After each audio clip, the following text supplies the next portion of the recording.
Welcome, beautiful souls. Welcome to my home. Welcome to our world.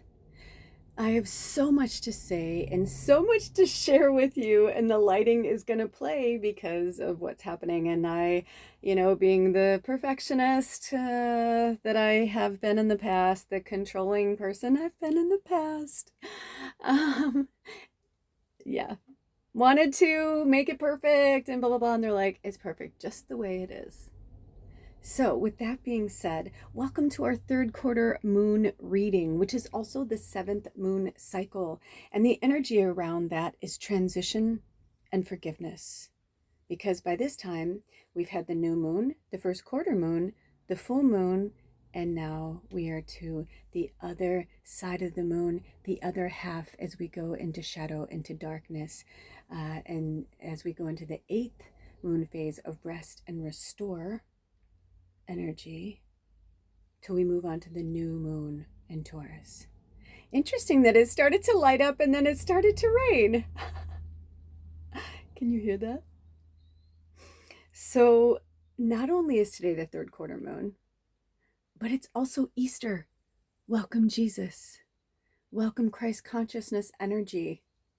Before you today, we have 3 oracle decks, and each deck will be a separate reading, but this is going to be a very special episode because we are going to be going through all of this together. Now, if you found yourself here, new or otherwise, welcome. I love you. Spirit loves you. You are welcome here. But if you came here specifically for one message, that's okay. You can go to the description box. There'll be timestamps below for each deck. But this, I feel, is going to be a journey for all of us because it is very rare, and I mean very rare, for me to work on April 20th. For most of you who know, I love cannabis. Cannabis is my medicine. Some people have Zoloft. I have cannabis. And I have been caring for my nervous system and my conscious awareness as a human in this body for a very long time, assisted by cannabis. Ever since I learned how to use a pendulum 10 years ago, 11 years ago, maybe even longer now. I have used my pendulum to assist in my cannabis because I am such a powerful vessel for spirit to work through. But I'm also a really strong, powerful soul, part of the soul community. And so I have my own feelings, my own thoughts, my own, whether it's through my human or whether it's through my soul knowledge. But either way, the birds have come to play, by the way.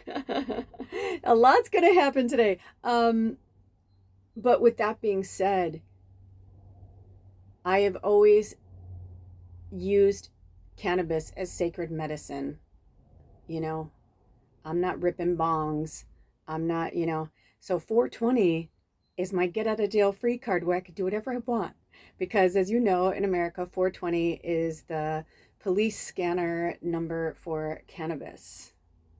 People say marijuana, but the word marijuana, even though I know it's from another language, I don't like the way it's inferred. So it is a plant.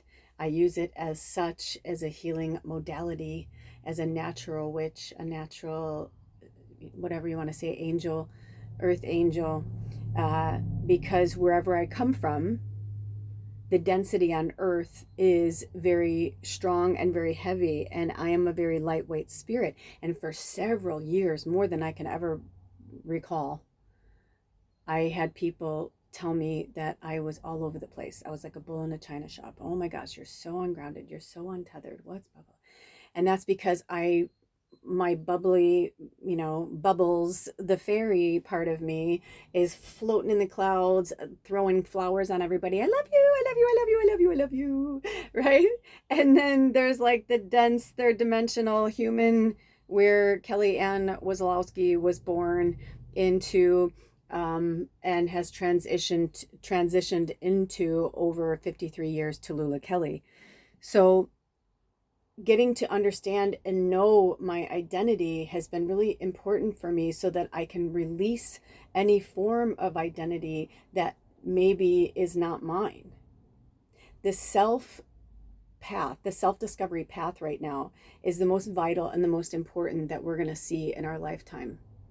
And you're probably, a lot of you who've known me for a long time, you're going to see a lot of changes with me. And if I don't respond to your messages right away, or I don't, I'm kind of getting back to really focusing on my purpose and my path. And I love you all so much. You know I love you. But it's getting harder to do. I remember one time, it's interesting because they started out as a client and then became my friend. And one time they were trying to get a hold of me, and they said, I feel like the only way I can get your attention is to throw money at you. Ooh, I was like, well, we look at currency differently. And I'm like, okay, that's interesting. I was like, that's interesting. And I said, yeah, and I'll tell you why. Because I need to make a living, and I cannot keep doing it for free all the time. I can't be everybody's best friend, guru, right? I have 2 channels for a reason. Bubba's channel is still floating out there. I don't know what they're going to have me do with it, or if it's just there for me to go back to and refer to and have memories. I don't know. But either way, right now, the magical medium is for all of us, and Lula's Labyrinth is for all of us, but it's for me too. It's an outlet for me. I am human. I have a right to pay my bills. I have a right to, live comfortably just like everybody else. I choose to walk the old way. I knew when I started this path that I was going to walk the old way. It has infuriated many people in my group, in my blood and bone family, why I don't exploit my gifts more and make money and write books and all that. I'm like, because I flow in divine timing. And every month and every moon cycle, I learn something new and something different about myself. This month was one of the most powerful months I've ever had. I have gone through so much. The shedding of the year of the snake has been so gifting for me. I don't know if it is for you. Please comment below. If I haven't gotten back to your comments, I promise you I will at some point. But there's just so much shedding going on, and I am here for my purpose, and I mean this with as much love and respect as possible. I'm not here for all of you. I'm here for you, but I'm not here to, you know what I mean? Like, you are on your path and your journey just as I am, right? Oh, now look down. It was 8 minutes exactly, right? Because it's the snake, it's the 8, it's the infinity, the circle of life. We went from the year of the dragon to the year of the snake, and a lot of us have been doing the hard work over the last year. But if you've just been, coasting along, ooh, now look down, 818, it's my mom's death day, right? If you've just been coasting along, you're going to understand, and you're going to feel some of these pains, these growth pains, and these change and transformation pains more than others. So the reason why it's transition and forgiveness in the 7th moon cycle is it's forgiving, number 1, whatever transpired and letting it go. Then it's also, maybe you didn't get what you wanted. It doesn't mean forever. Maybe it's just right now. Maybe it is forever. I don't know. But still having faith, still having belief that spirit has your back. If you've ever seen the original Miracle on 34th Street, one of my favorite scenes of the movie is at the end when the little girl doesn't get what she wanted, and she's like, man, I'm starting out not believing in Santa Claus. Then she gets him here, he inspires her to believe in Santa Claus, and then by the time, whatever, she sees that he is really Santa Claus. However, she asked for a certain wish and it doesn't come true, and she's very upset, and she's like, and then the family's like, well, yeah, but what you asked for is a really big deal. It may come down the line, but like, it's just not here today. It's okay, honey. And they're like, you just have to believe. You just have to believe. And the mom's like, remember, I didn't believe, but I believe. So you just have to believe. 949. These are angel numbers, 818, 949. maybe you're seeing these numbers as well. It's the year is 9, and 4 is about balance, and 9, so maybe it's about getting balanced this year.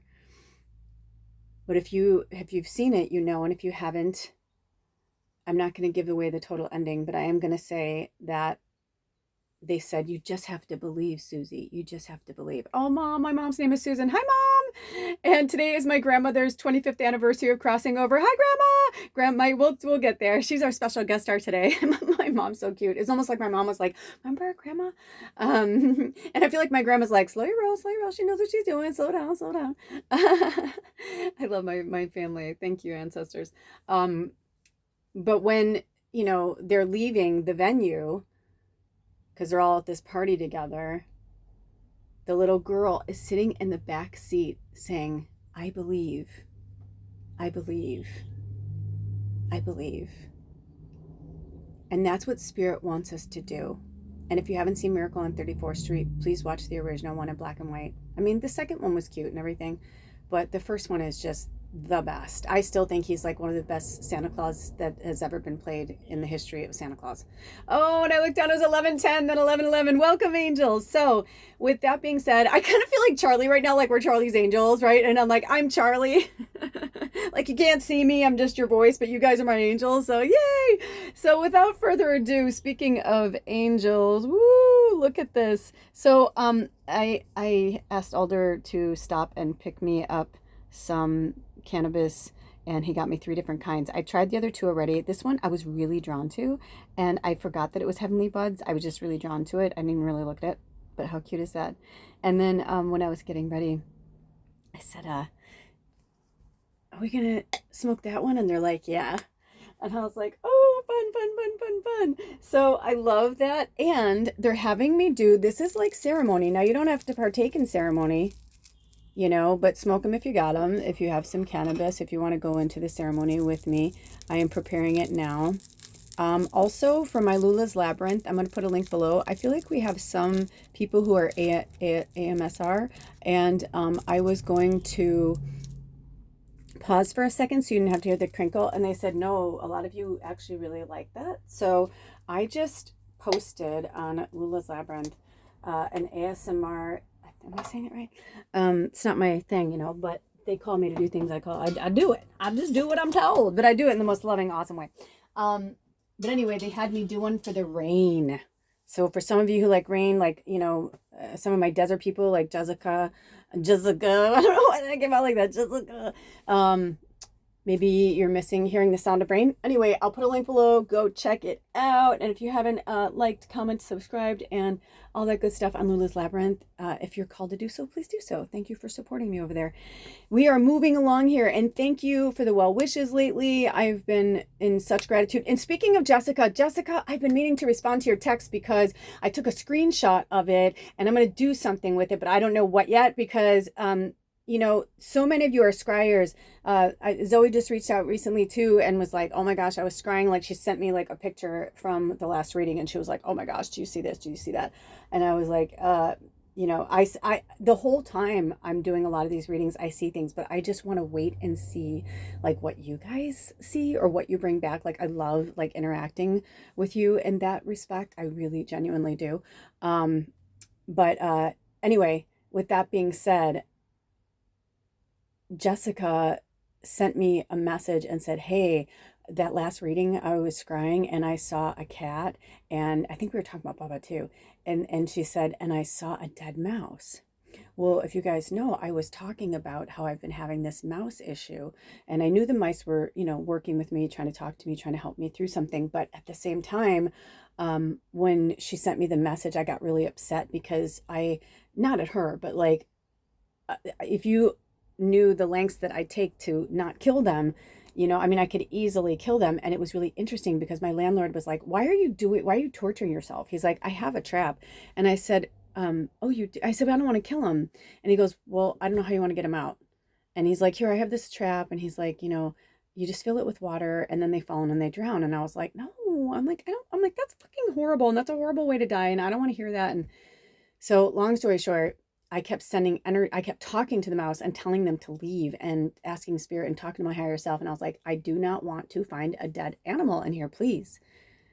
I mean, Bubba died in here. You know what I mean? Like, that's enough. I'm like, I don't, I will do everything in my power. So, and not that Jessica was jinxing me. She's just a really powerful seer, right? And so she was just like, hey, and I don't even think I had said anything about the mouse yet, but I don't remember. Everything is kind of flowing together. But anyway, next, day, whatever, I found the mouse had drowned in our water bucket under our sink because we live off grid. And so, I do it natural where it goes into a bucket and I like dump it kind of thing. So yeah, that was really interesting and really sad. And so I wanted to put something about that so that you guys like know and witness and understand that like I see you and like I see your gifts, and for you to like get more confident in your gifts and your skills as you're moving forward, that obviously, you know what I mean? You saw something really powerful. Oh, okay. I thought this bird just like popped into there. I don't know if you guys saw it. It was kind of low. And so I was just gonna like say hi, but this whole area up here has been amazing and filled with birds. The trees are finally let me see if I can get in there. The trees are finally popping in. Do you see that? The leaves, oh my gosh, it's so beautiful. It's literally like just so stunning. And so these birds this morning, they came out and they were all over. It was so cool. And I believe, I don't know if that's true, but I believe that it's the family that lived in the trees at the other property, because it's only about 7 miles away. And we loved each other. Like I fed them and they had an issue. I brought them water. One of their birds was not doing well. Like, you know what I mean? Like I really looked out for them. They looked out for me. It was really powerful. And I swear it's them. And I know somebody be like, it's just the same kind of bird, but no, it was the way they all showed up this morning. They were just like, I pulled the drapes back because I was going to leave the drapes up and, so the lighting wouldn't be, all over the place. And no, they were like, no. They wanted you to see the beginning of the Olympic Mountains back there. They wanted you to see, the growth and all that. So without further ado, let's take a sip of water. I haven't called in the healing energies. They haven't asked me to do that. Let me see if they want me to do that at any point during this. So we don't want to call in any healing energies. No, you know what? What great news. Thank you, Spirit. No, they're saying we're all doing a really good job at our self-care and self-healing. Congratulations, tribe. Oh my gosh, that makes me so happy. I know I've been trying to do the same. That's what I was trying to say earlier. It's like I never work on 420. Never. It's like my holiday. It's my Christmas. It's the day that I just smoke weed and eat edibles and just like get lost, and I nap if I want to. I meditate if I want to, depending on the weather. Like today, it's a little rainy and gloomy. Spirit brought me my favorite childhood movie that I have been looking for years. No joke, for years. Have not been able to find it. Realized I had the wrong name. I was calling it something else. And then when I saw the name, I'm like, of course. And then to see that it's free on YouTube, I'll put a link below if you guys want to watch it. But I feel like it's part of this transition and forgiveness out of really allowing ourselves to filter out and get out of that childhood trauma and to face our demons and face our fears. Now, listen, I haven't watched this movie at least 20 plus years, at least. And there is this one scene in it with Frankenstein and the little girl, and that's all I'm going to say. And that's all I'm going to say. And if you know the movie, you're going to be like, oh my gosh. And if you see the link below, you'll be like, oh my gosh. And if you don't want commercials, pay for it, and watch it without commercials. Otherwise, bless you, I can't get through the commercials. I pay for no commercials on YouTube. It's so worth it to me. So, yeah. So I feel so blessed because I was like, it's, when my grandmother died on April 20th, I was like, that is like, there's got to be some type of like sarcasm or wink wink from my grandma, because like I've been smoking weed for a long time. And when my grandma died, I don't know if I was smoking every day. 1920, by the way, and that feels like a year for somebody. So it could be a past life thing, or it could be like, that's 105 years ago. So anyway, but maybe it could be my ancestor, one of yours. I don't know, but I'm just feeling something really strong there. But I do feel like there's this transition and forgiveness phase that we're in, and this particular moon phase feels like an ending, like a true ending. I spoke with a few of you in the last few weeks, whether it's over the phone or online, and we've been talking about how we can feel the change and transformation. We can feel the positive energy. If you look outside, it looks fucking horrific and scary. I mean, the world's on fire, right? But if you go inward and you sit with spirit and you go sit in nature, you realize everything's fine, you know? So, oh, I didn't know we were going here, but before we smoke, they want me to say one more thing because I'm going to do it like a peace pipe. Another movie that I'm going to put below that they had me watch yesterday that totally forgot about, more new. It's with Chloe Grace Moretz, I believe is her full name. I love her. One of my favorite actors of all time. She's just a very talented, gifted actor. I could say actress, but I'm like, it's like actor, actress. Why do we have to put boy, girl things on things, But anyway, she is really powerful, and the movie is called The Fifth Wave, and it was based on a book series. I haven't read the book series, but it's really compelling me to do so. I've been thinking about reading again and doing some like fun reading. Maybe this summer I'll get the book series and I'll read it.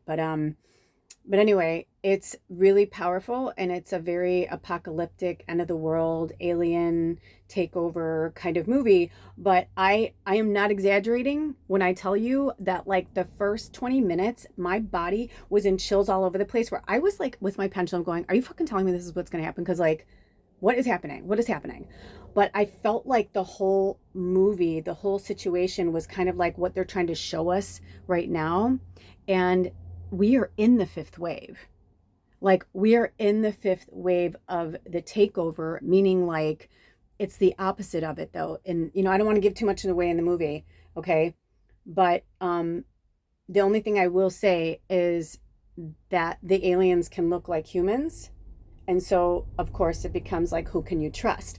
And then when they showed me 2159 and 22, when they showed me like the United States president and like what's happening in the world and like all these like this oligarchy energy, it was like, holy shit. And they're like, yeah, of course they're trying to tell us blah blah blah, but what are they doing? They're fucking siphoning our planet, man. They're fucking aliens, and we are aliens too. Like, none of us are from here, but they are taking over like a parasitic energy, right? Like these aliens, it was a very parasitic, and they did it very strategically in waves. So watch the movie to give you some insight, not for fear, it's for insight and whatever you feel while you're watching it. But I'm not shitting you, like seriously, you guys, like, why is that so funny? But it was like, it was because it was so intense. It was so intense. Like, I mean, I felt like 100 ancestors were like holding my body or hugging my body or like trying to get my attention. That's why I was like, what is happening? So we have these decks, and we're going to jump in here and we're going to find out what each of us needs to transition and forgive so that we can move forward, so we can help this alliance, because that's what it is. We need to be in alliance with those who are here to help, to change, to to bring the evolution of Earth to back to where it needs to be. That's why Atlantis fell. That's why the Lemurians and the Atlanteans and all that. I mean, if you do your research, if it's historically true, sometimes when I read things it feels true, and sometimes when I read things I'm like, dude, this feels like a bunch of bullshit. Like, I do not feel like this is true at all. So use your own discernment. That's why I had such a hard time with the Bible as a kid. 2355. Also, Spirit is drawing my eyes to this area. I feel like, is there someone who's having, I don't know why this is coming up, but work with fleas. Work with the FLEA Spirit Medicine. I'm going to see something really quick, because I was like, what are you trying to tell me? Because I'm like, I don't even have animals, but there were mice in here, right? So you got to be mindful. But I feel like for some of you, it's time to get very real about, your maybe animal care too. Now, you don't have to use chemicals. I never put chemicals on Baba once I found out like that I can use other sources, and they worked. They really did. Now that's Bubba. She's a super freak, super freak. She's super freaky, right? Like Bubba was a supernatural being. So maybe she, whatever, but she did have them. She did have issues with them. But I worked with peppermint oil. Peppermint oil is super powerful. Now you can't put that on your animals because that's really dangerous and it'll hurt them.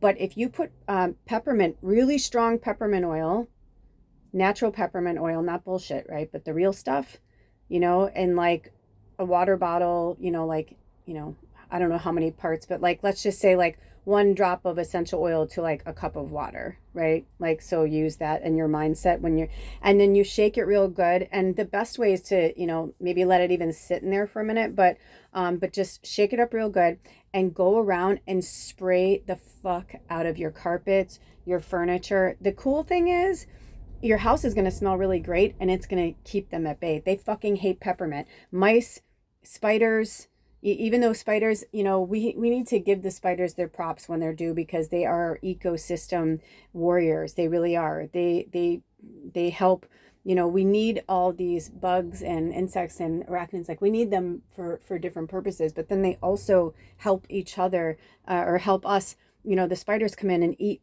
the extra bugs and things that we don't need, right? When things get overpopulated, you just need to move them. Yesterday when I was getting ready for bed, this spider that was so big, like so big, was on my pillow next to my bed. And I'm like, oh man, you guys know the rules. Never on my bed. Never on my bed. And I was like so mad because they don't break the rules. They're really cool because I don't kill them.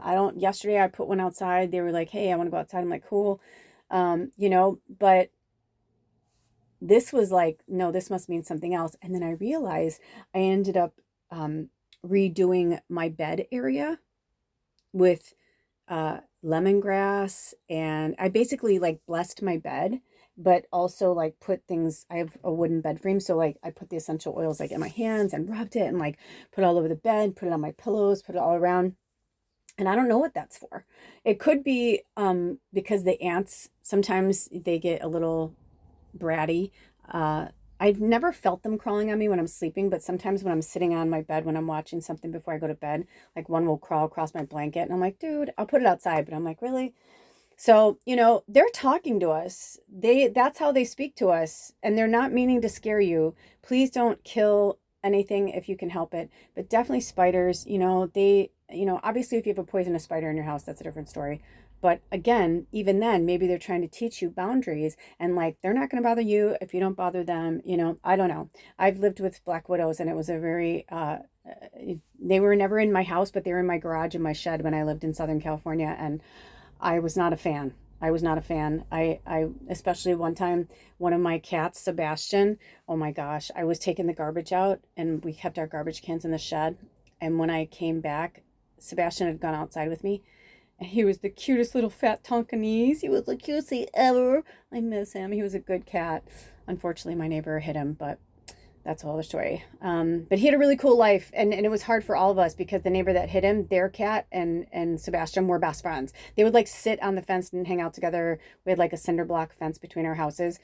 And I mean, they were just chill because I had a fountain there. Anyway, their lives are what they are. I rescued him from a horrible, horrible, horrific life, and he had a few really good years. But anyway, I digress. But just everything serves a purpose. And so when I was coming back to bring the cans in, I saw him and he was standing or he was sitting in the cutest, with his paws in front, like, hey, what's up? He was just sitting in the doorway of the shed, and above him was a black widow, a big one. And it was a mama. So I don't know if she was pregnant, but it was a big one. The males don't have the red hourglass. That's how you know. And so to a human, if you get to the hospital in time, you'll probably be fine. But for an animal, they won't last long. They're too small, and the venom will take them over. So it was like, no, you know what I mean? I was like, oh my gosh. And I was like, come here, Sebastian. I didn't want to freak him out. I didn't want him to look up and bad at it. You know what I mean? But I was like, oh dear God. And I didn't know if I would make it in time because she was starting to go down. Then she stopped. And I was like, oh my God, what do I do?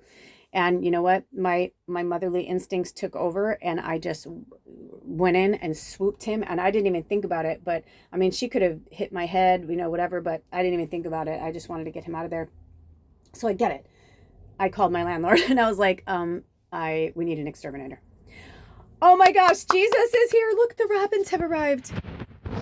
The robins have arrived. Hi, Jesus. So with that being said, Earth Day is a few days away. And, robins represent Jesus and Christ consciousness. In the Bible, they speak about how the robin bird pulled the thorns out of Jesus' thorn and crown. That is the story. Now, I don't know if it's true. Sometimes I think I was there. Let's put it this way. I'm like 100% sure I was there, but I just don't know if I was alive or if I was there in spirit. But I definitely, my whole life, I've always had a hard time with I hate that people wear crosses. I think it's fucking sick and demented. I do. I'm sorry. And if you have one, that's okay. But I'm I just think it's gross. That's where he was literally tortured and murdered. He didn't, the cross doesn't symbolize him. They're like, well, that's his death and that's what he gave to us. I'm like, no. I'm like, if my best friend, who I loved more than anything in the world, died in a car crash, I wouldn't fucking take a picture of the car crash and carry it around in my neck. I know that seems silly of an analogy to some people, but that's how I really feel about it. They're like, tell us how you really feel about it. I'm like, that's how I really feel about it. I just think it's kind of grotesque, and I feel like Jesus feels that way too. I don't know how to explain it, and I don't know for sure, but I feel like he feels that way too. So if you notice the rocks in front of you, we are officially in Taurus season, and Taurus is all about getting grounded and getting centered. So is there anything we haven't covered yet, Spirit? Because I think that's it. Oh, they're like, no. So without further ado, I'm going to have a little smoky choke.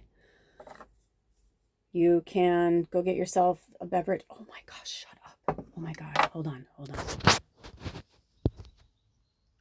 Did you see that bird? Oh my goddess. It was, it's a very famous Washington bird. It's black and yellow. I'll try and find the bird, and if they have me, I will put it in the link below, especially if it has spirit medicine of some kind. But that was awesome. The bird, they've all come. They've all come to be here today. Do you see this, my beautiful tribe? Do you see how powerful you are? Oh my gosh. Okay. Wow, you guys. I'm I don't even know what to say. There's just so much goodness. So smoke them if you got them. Get yourself something to eat that's healthy and something to drink that's healthy, that feels good to you. And let's get into this.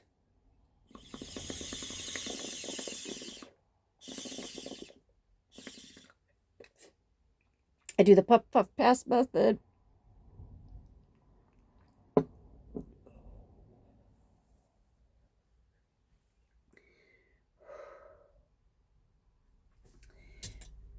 Holy shit. Bye, you guys.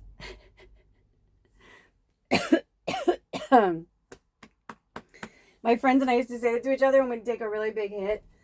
We'd be like, bye-bye. See you later. I just got some more water. Woo!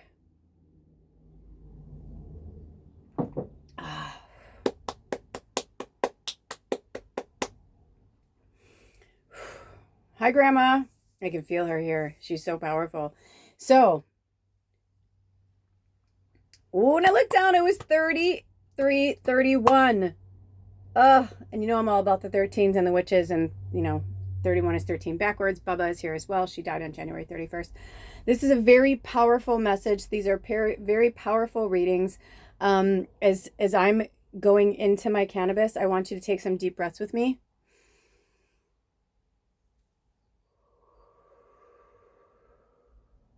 And you can exhale whatever feels good. I think that one's called Dragon. I had one of our tribe members was a breath coach, and I tried, but I don't know. Maybe I need to try harder. Okay. Oh my gosh, it's back. There it is. It's back. There it is. It's back. Oh. I was going to say hi, but I didn't want to. Oh my gosh, they left again. What is happening? What is happening? Okay, so there is something to this. Okay, what are you guys trying to say? I'm diving into reading 1 right now. Deep, Dark, and Dangerous Oracle. Thank you so much, Lori. One of our tribe members, Lori, she sent this. Actually, no, gave this to me in person, I believe. Yes. And wait till you see this. Look what's on the cover of the cards. I mean, what? The snake. So reading one. Okay, so interesting. Normally I would set things up so like you guys wouldn't see the dashboard, but my eyes are really going to the radio and I'm literally going to Kenwood. So I don't know who that's for or what that means, but I feel like Kenwood has something to do with it. And I am feeling this kind of like, did you hear my voice kind of change? So like, even though, so like, I was born and raised in South suburbs of Chicago, but I moved to Los Angeles when I was 23 and I didn't even realize that I had an accent until I moved there.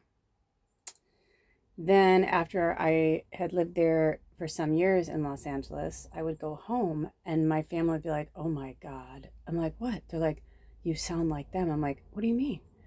They're like, oh my God. So that's the energy that I was filtering. So at least one person, either you were like that or you are like that. And I just said, is it me? They're like, nope. That's why they're having me say it, because I know, because I lived it and I know. And I remember that it took me a long time to, oh my gosh, you guys, they're just everywhere. Look at that robin. It took me a long time. Hi, sweetheart. Look at how beautiful you are.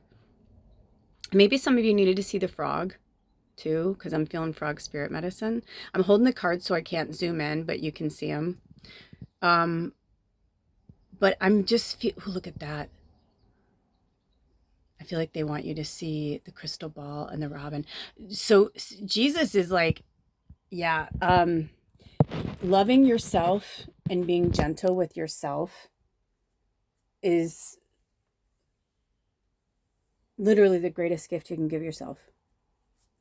And I'll put a link below if you haven't seen the Love Yourself message from Spirit the other day. Oh my gosh, we got a lot, you guys. Oh my gosh, we got a lot here. Reading 1, we got a lot. So because they're not having me take the boxes like out, sorry, my ring feels like it's falling off. Somebody's not speaking their truth. My throat chakra. Oh my gosh, that bird's back again. Are you fucking kidding me? So are they like toying with me, or I'm gonna see. No, they just did it again and they flew. So okay. Oh, because seeing is believing. Oh my gosh. Okay, so for reading 1, I'm getting this transition and forgiveness. What it's time for you to slither the skin out of is this like, I fucking missed it. I missed it. I just missed it. They're like, but you didn't miss anything. You didn't miss anything. And this bird wants to talk to you right now. Okay, Robin, what you got to say? Oh, right? They're like, you didn't miss anything. You're not missing anything. You're exactly where you're supposed to be. For some of you, at least one person, you're like in this very, like, I'm missing something. You are missing something. But just remember, everything that is meant for you will show up for you when it's meant to be there and not a fucking second sooner. And it hurts and it's a struggle. That's the whole point. It's about pulling away from, transitioning out of, and forgiving this version of you that was taught to control every minute, every second of every day. In some ways, I believe what the President of the United States is doing in some ways is actually really awesome. I'm not going to lie. I think that there are some systems that have to be changed and reorganized. Do I like what they're doing or how they're doing it? Not necessarily. But that's not for me to decide. That's something that's like out there. That's something that's it's out there. You know what I mean? Like it has nothing to do with me, but it does, but it doesn't. You know what I'm saying? It's part of a path. All I can do and all you can do is just be where we are, stay where we are. Like I said earlier, I was kind of pissed that I had to work today. Not pissed like, you know. Or actually, no. Let me rephrase that. What I just did. I love when the weed kicks in and you're like, I love spirit. Because like right now I am in so many different places, but it's fucking cool. Because like, see, this is where cannabis is awesome. Because yes, I'm in a lot of places. However, I'm going what you need to. I'm dropping little morsels, little seeds. Right? My energy has to change and shift because I'm shifting into reading one's energy. I'm in reading one portal. Thank you, Spirit, for opening this portal and connecting us. These birds are showing up. They're coming here. They know. They feel it. So it's a pleasure and a gift to work on such a sacred day. The 25th anniversary of my grandmother's passing. The celebration of my favorite plant on planet. Right? Jesus. And the third quarter moon. Transition and forgiveness. I feel like there's one more thing. Is there one more thing I'm forgetting? Well, I guess Easter, but like I don't look at it that way. You know what I mean? But you could look at it that way. But to me, it's like the celebration of spring. I've already done that, right? It's like they are going, meaning like this is Easter Sunday for Christians. Like this is the day that Christ rose. Oh my God, shut up. Like I said it, and look at that. Robin just flew in. I love when that shit happens. But look how chill they are. See, that's what they're trying to say. Like, there's a difference of like the Jesus that we know and believe in, and the Jesus that like we were raised to believe is true. Okay, now, you know, I don't preach. This is what I'm filtering through, right? If I'm not the right person for you, it's okay. Go find your people. I'm just telling you what I'm channeling right now, what's coming through, especially if you're reading one, because maybe this is a belief system. Because I'm feeling like, do you see the 8 in there? I almost feel like 181. It's like new beginnings, slithering out of that old skin and starting again. I don't know. There's so many things coming through for your channel or for your reading right now. And the Robin, give me a minute. Everybody settle down, settle down, settle down.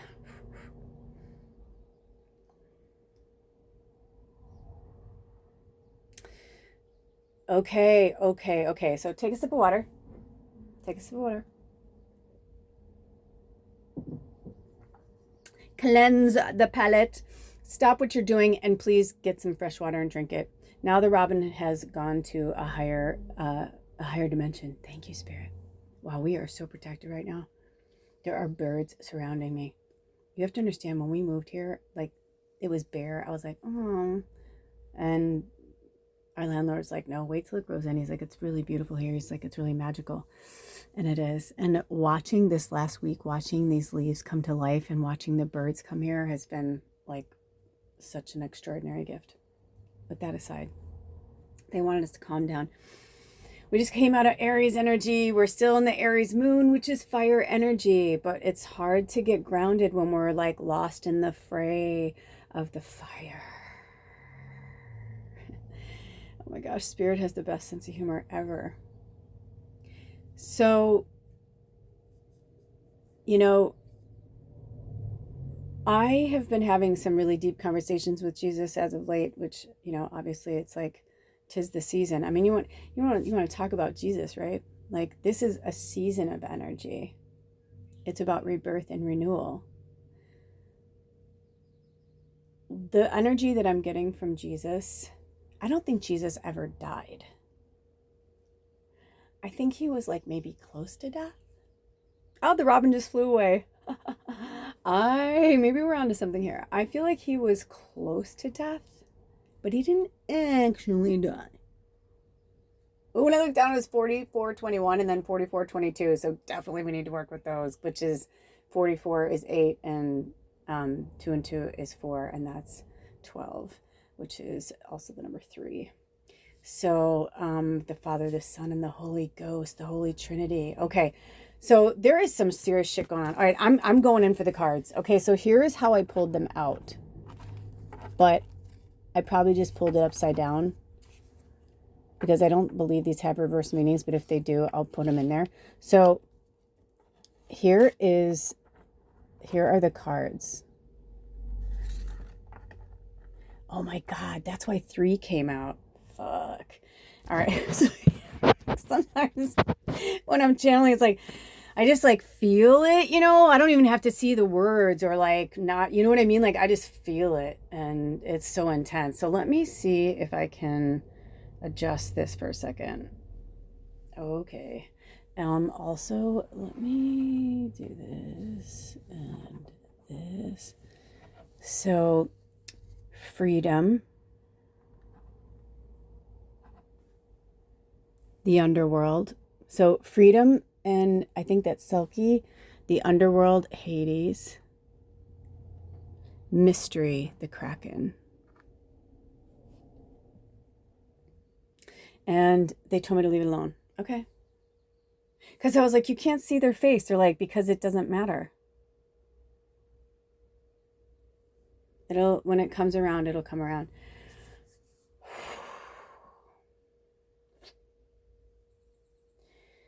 So I'm just getting the vibe from Spirit. It's time for us to transition out of these false, fake belief systems that were put in place. I love a true Christian. I am not going to lie to you. I do. Because I know that that reverence is real. And I know that I could say to them, you know, your book was written by men. You know that most of it is not true, right? Like 88% of it is not true. Like, that's the number Spirit just gave me, right? I saw something with Matthew McConaughey recently, and he was talking about his son and his favorite Bible scripture, and that his son Levi was, you know, Levi's another name for Matthew, but he wanted him to have his own identity, and he and his wife were throwing around all these names for his son. He said, but what really changed my mind was when they, you know, told us what time the baby was born, and he said it was 6:22, and I forget the book, and it was Book of Matthew, I think, actually, but I don't know, because I don't know the Bible that well. I used to, but I've since just like blown it out of my mind, or I've kept what I felt I was meant to keep, if that makes sense. But anyway, this isn't judgment, this is my own experience. But it was really beautiful when he said, I knew we had to call him Levi because Levi is another name for Matthew, and he was born at 6:22, which is my favorite passage, right? So yeah, we all have signs. And if that's his sign, then that's what it's meant to be. And I think Levi means son of God, I think, but I don't remember. Anyway, and please correct me if I'm wrong. Please correct me in the comments.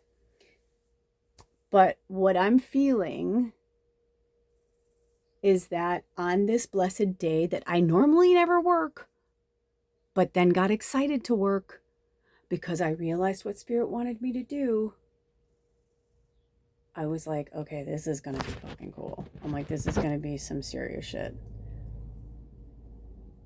And it is my divine pleasure to help you work through it. When Lori first gave me this deck, I did not like it. I wasn't attracted to it. I didn't like it at all. It just was, I mean, I felt like a vampire if it's true that, like, you know, let's just say garlic is like their, you know, kryptonite or whatever. I was like, nah, especially because she's like, oh, and then I got this other deck, and she's like explaining the other deck. And I'm like, it sounded like my dream deck that I wanted, that I literally had on my wish list. And I was like, oh, that's what I wanted. Like a little kid, but didn't tell her, didn't want to be a dick about it, you know. Until later, I was like, I feel like I'm meant to have your other deck. But the interesting thing is, right, the student becomes the teacher because she was right. We needed this deck. But why didn't I want to look at it? Because it's deep, dark, and dangerous. And I didn't want to look like that. But you know what? Look at that face on there. This is the face. This is the face that I feel like you're feeling on the inside. And maybe you're masking it, right? I don't know if I can do this on here. You know, maybe you're masking your pain and suffering. You know, this is the underworld. And maybe this is where you feel like the most like yourself, in the deep darkness and the shadow and the underworld. But you know what? What if you're a light worker and that's your specialty? But you have to get to the deep, dark underbelly, dark underworld. You have to go into it and face it and look at it so that you can transition out of it. My whole body just got to chill. Release the Kraken, right? Like I'm hearing like release the witch. Like look at my antique ring wanted to come in on this hand today because it feels Victorian. Earlier we were talking about 1920. Maybe that's when this ring is from. There are certain things that, do you see on the inside of that ring? Do you see how it has, people are like, oh yeah, that's how they size it. I'm like, no. This was a very swanky ring in its first inception. And I can tell you without doubt, that was cut off of them post-mortem. You see that? And then just soldered back together. Because a true jewelry person, you know, they would like mold it back down and like make it nice and, you know. So be mindful of like what you have in your orbit, the energy. I was drawn to this reading like it was mine. Or this reading. Ooh, boy, this is my reading too. Oh my gosh, I love that. Did you guys? I love that. Right? But I was drawn to this ring. And I was so afraid of my shadow. They want me to share that with you and leave this here. I was so drawn to my shadow that I kept running from it because I was like, no, I'm this light, airy fairy. And I'm like, I'll just keep showing everybody this is who I am. But you know what I noticed over the last few years? I'm a dark bitch. And I feel like people are like, duh. I'm like, yeah, well, I know that, right? I know that, you know that. But I didn't want to know that. I didn't want to be that. I'm like, no, I don't want to be that. So instead, I kind of stayed in this like sleeper state. But see how it says freedom? If you're in a sleeper state, it feels like freedom because you're just kind of floating along, right? You're just kind of floating along in your own world and your own dream world. But this is your reality. Thank you, Spirit. You know, when you need that last thing, that's why I'm so grateful this is my reading as well. When I looked down, it was 5301. Oh, because I'm 53 and it's time for a new beginning.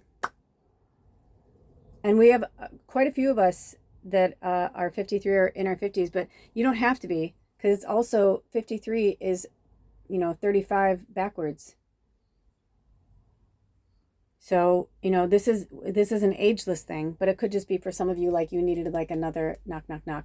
Because, we have this shadow and this darkness in us for a reason. We need it. We all need our shadow to survive. Same with our ego. But it's just how we use it. See, now look how the light went away. Now it's up here. It's now he's not looking, like, even though they're looking down, it's like, this is technically the same person. This is like, oh, this is me, and blah, blah, blah. This is the face I show the world, and this is the real me. Maybe you're like, I love vampires. It's like, cool. Write about the shadow. And we need to romanticize the shadow because the shadow is romantic. Like anger is romantic. It's an emotion that protects us from being hurt, taken advantage of. It's time for us to really like get in there and see the unbridled ego and what that means. Does that make sense? So I'm going to go up a little bit because I want to discuss the numbers. I'm really drawn to the numbers. So we have 7, 2, and 3. And I'm not sure, do we want to go into the book meanings today? Okay, on all of them? So we're gonna jump in, and it's gonna be, I'm gonna try my hardest to, oh no, then I'm gonna leave it that way. Okay, because they're like, they want you to see like the light right here, over here. Okay. This book is very challenging. It was like, and this is so funny because not only was I not drawn to the deck, was like, yeah, whatever, which it was my teacher, right? They were my teacher. But not only that, but then I'm like, what's this shit? I'm like, who would put words, tiny, tiny, tiny words onto a print? It is so, I'm like, it's so, I've been doing very well. I've been really eating my carrots and my eyes have been getting stronger, but I may have to resort to glasses. So, let me get them out. Just in case. Well, they actually just put them on my face. I think they're just like, just let it go. Okay. So Hades, the underworld, number 7. Also, we're in the 7th moon cycle in the 3rd quarter moon, transition and forgiveness. Just a little reminder. Okay. I'm hearing, if you can, close your eyes and just listen. Okay.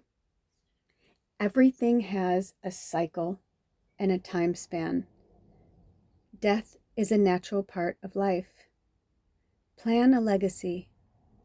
What matters most? Knowing this helps you live a better life. Move through change. Oh, okay, sorry about that. I'm going to reread it. What matters most? So they're saying what matters most to you. Knowing this helps you live a better life. Move through change. Yeah, this is from another language, by the way. Like, Spirit was like, I'm going to challenge you on all levels with this deck. So, but that's what's so fucking awesome about it. That's what makes it so gruesomely awesome. I love it. That's the shadow working on our behalf, right? I totally understand the progression also with these readings and the decks. So this is kind of exciting. I feel like at the end of this, by the time we get to the 4 agreements deck, it's going to be like, what? Yes. Okay. But knowing what matters most to you is going to help you live a better life and move through change, is what they're saying. What ideas have passed their use by date can be left behind, right? So if you're in a situation, whatever, insert your story here, it may be at the past date, it's time to let it go. The duality of this energy of this card is death and life. Thank you, Jesus. Knowing versus unknowing, right? So if you're having a hard time not knowing, or like you're, right now, that's why they're like, live in the now, man, live in the now, right? That's difficult. They understand. So they said, there is a myth that many people do not know about, the Greek underworld of the god Hades. Hades had two brother gods, Zeus and Poseidon. When their father Cronus divided up the kingdoms of the world so as to not cause a fight, the brothers decided the fairest way was to draw lots for the kingdoms. Hades inherited the underworld by lot, and his brothers Zeus and Poseidon received the sky and sea respectively. While Zeus was the leader of the three, Hades was neither monstrous, evil, or ugly. Like many dark gods, Hades has a bad reputation simply because of his association with death and darkness. As one of the gods of the underworld, Hades was well respected by Greeks, and they were careful to honor him as well. Yet, of course, he was feared. Drink some water. Ooh, my throat chakra is getting so tight. I feel like some of you know, like, what they're talking about. Keep going. Just come on. You got to get through it to get to it. We've said this so many times. We just got to fucking do it. And I'm going to put I want you to see the numbers for some reason. I feel like the numbers mean something. Also, when you put them together, it's number 12, and we were just talking about that with the robin bird. So, and it could be, like I said, that in 12 mirrored is 21, also number 3. So take what you need, leave behind. You know, don't make it your story if it's not your story, but if it dings, you'll know. So, of course, Hades was feared. Unlike, say, Eris, Hades was not a particularly nasty god and even looked for love a little more seriously than his brothers. The story of Persephone is possibly the most famous story featuring Hades, and one that shows that death is just another cyclical part of life.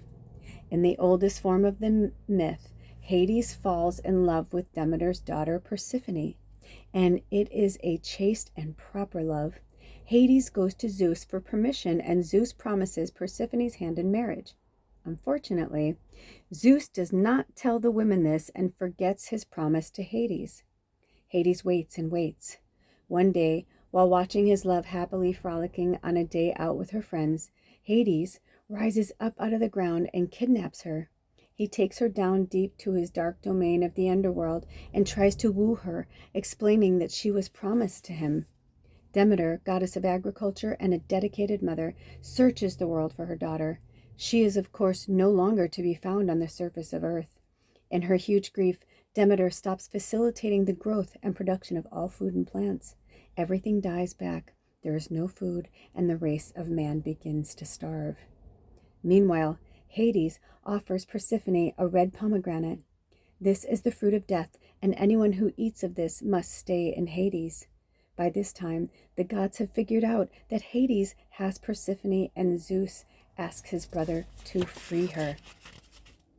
However, Persephone has partaken of 6 seeds of the fruit, so Hades now has his claim to her. In fairness, Demeter negotiates with Hades so that Persephone can live 6 months of the year with Hades and 6 with her. Persephone becomes queen of the underworld in her own right, and then, led by her torch-bearing friend Hecate, rises from the realm to spend time with her mother for the rest of the year. So this is how the seasons were formed. Oh, I have the chills, you guys.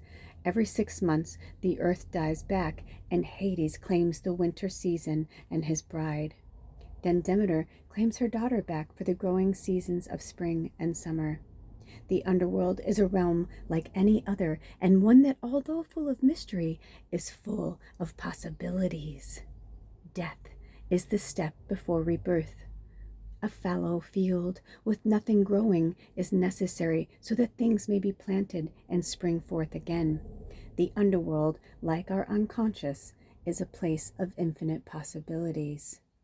The plant companion is the lily, which is also the flower of Jesus, of Easter. That's very powerful. And the crystal companion is the black tourmaline, which is so interesting because this black tourmaline wanted to come in today. Ugh, that big chunka. So rarely does the black tourmaline ask to come into a reading, and the fact that it was in there today says so much. Let us now move on to Selkie. Freedom.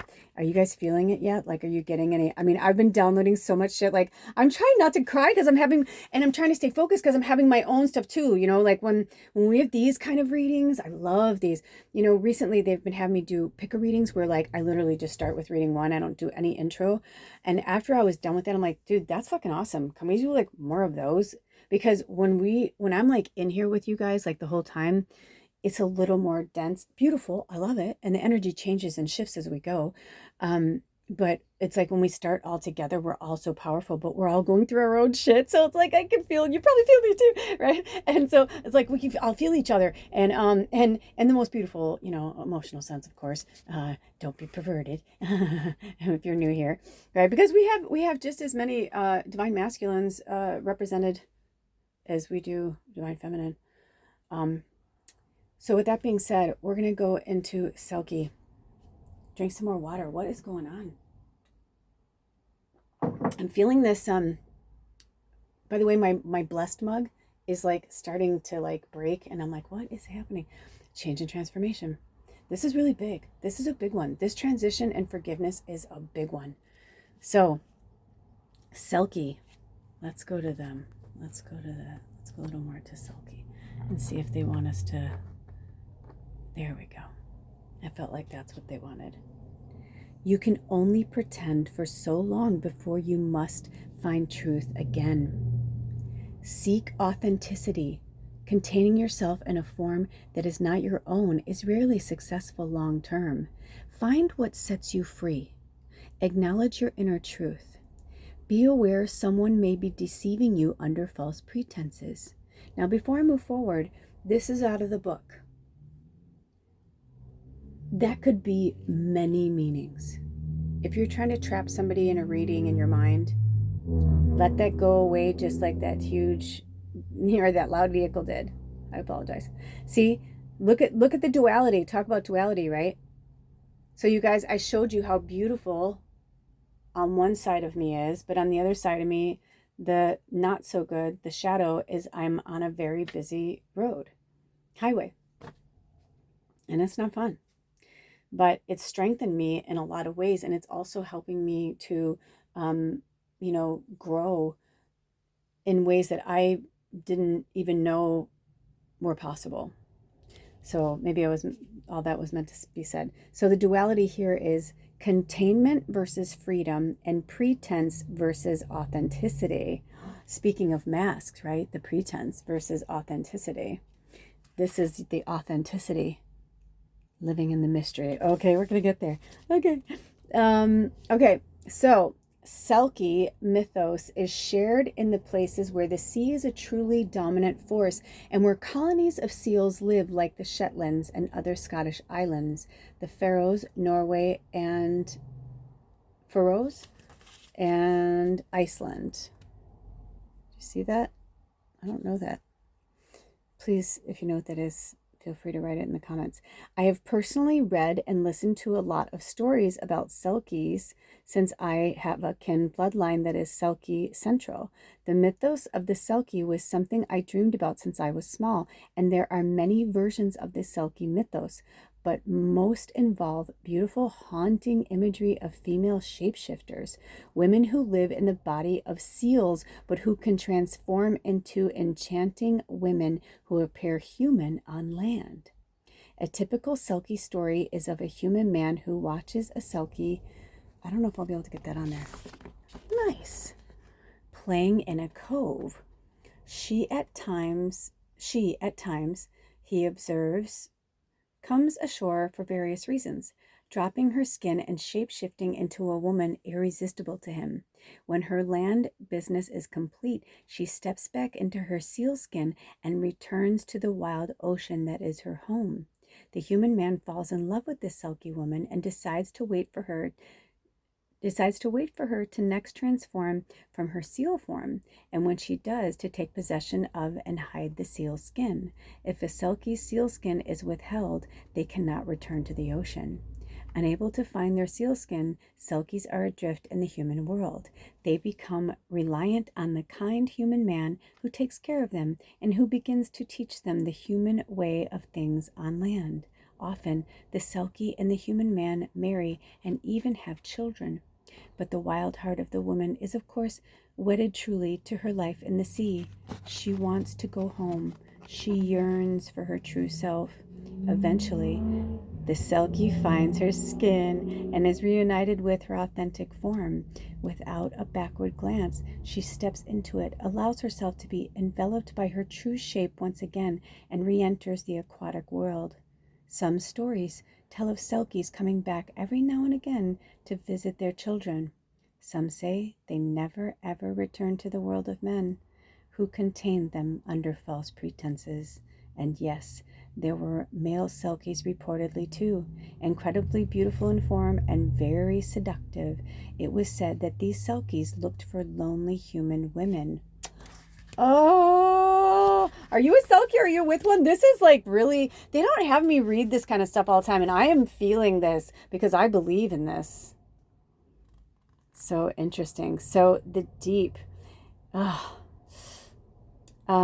So they come up to fornicate with the Selkie males. Lonely fishermen's wives were said to be ideal targets Rarely was there a story where a male Selkie was parted from his skin like the females, so male Selkie seemed to have avoided the trap of being made into someone's unwilling husband or lover for a time. Again, it seems human women and Selkie females get the raw deal. The essence of the Selkies is the idea of the triumph of authenticity. Oh my gosh, you guys, I feel like I'm being choked, like somebody wants me to shut the fuck up because you're starting to wake up. Oh my gosh.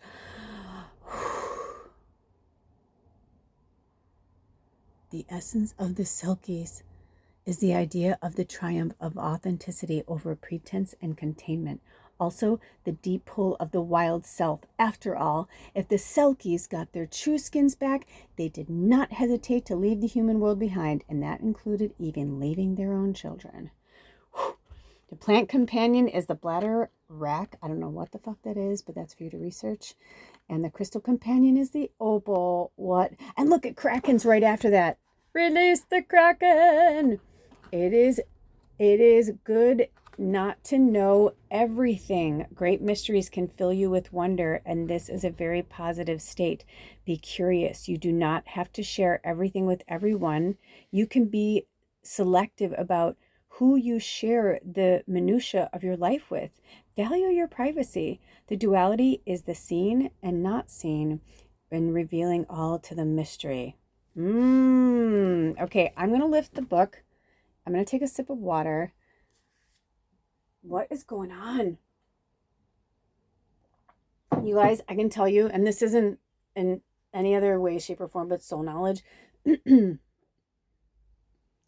Some of you are in situations where you are literally, because I always check in and say, is this me? Is this part of my story? Even if I don't share it, I just want to make sure I don't dilute the transmission. It's very easy to do. By the way, when I looked down, it was 111. It looked like 22, but it's in the 30s, so it must have been 32. But I saw 111:22. So maybe some of you are seeing 11:22. And then I saw 11:44. So maybe you're seeing like 11:22, 11:33, 11:44, 11:55. If you're seeing that, they want you to know that, number one, you're not crazy. There's no such thing, right? We're just in different levels of consciousness. When I look down, it's 111:56. Which 56 is 11. Yes, you are an earth angel. Yes, you are powerful. Yes, you have gifts. Yes, you're seeing these angel numbers for a reason. Everything is real. And the Selkie may just be a metaphor for some of you, but some of you, this could be a real energy or entity that lives on this planet. We do not know. We have been lied to and sheltered, and you know what I mean? Like, when I read some of these things, that feels very real to me. And because I shapeshift all the time, and in different ways, like I know that we all have shapeshifting abilities, and some people literally can morph into other things.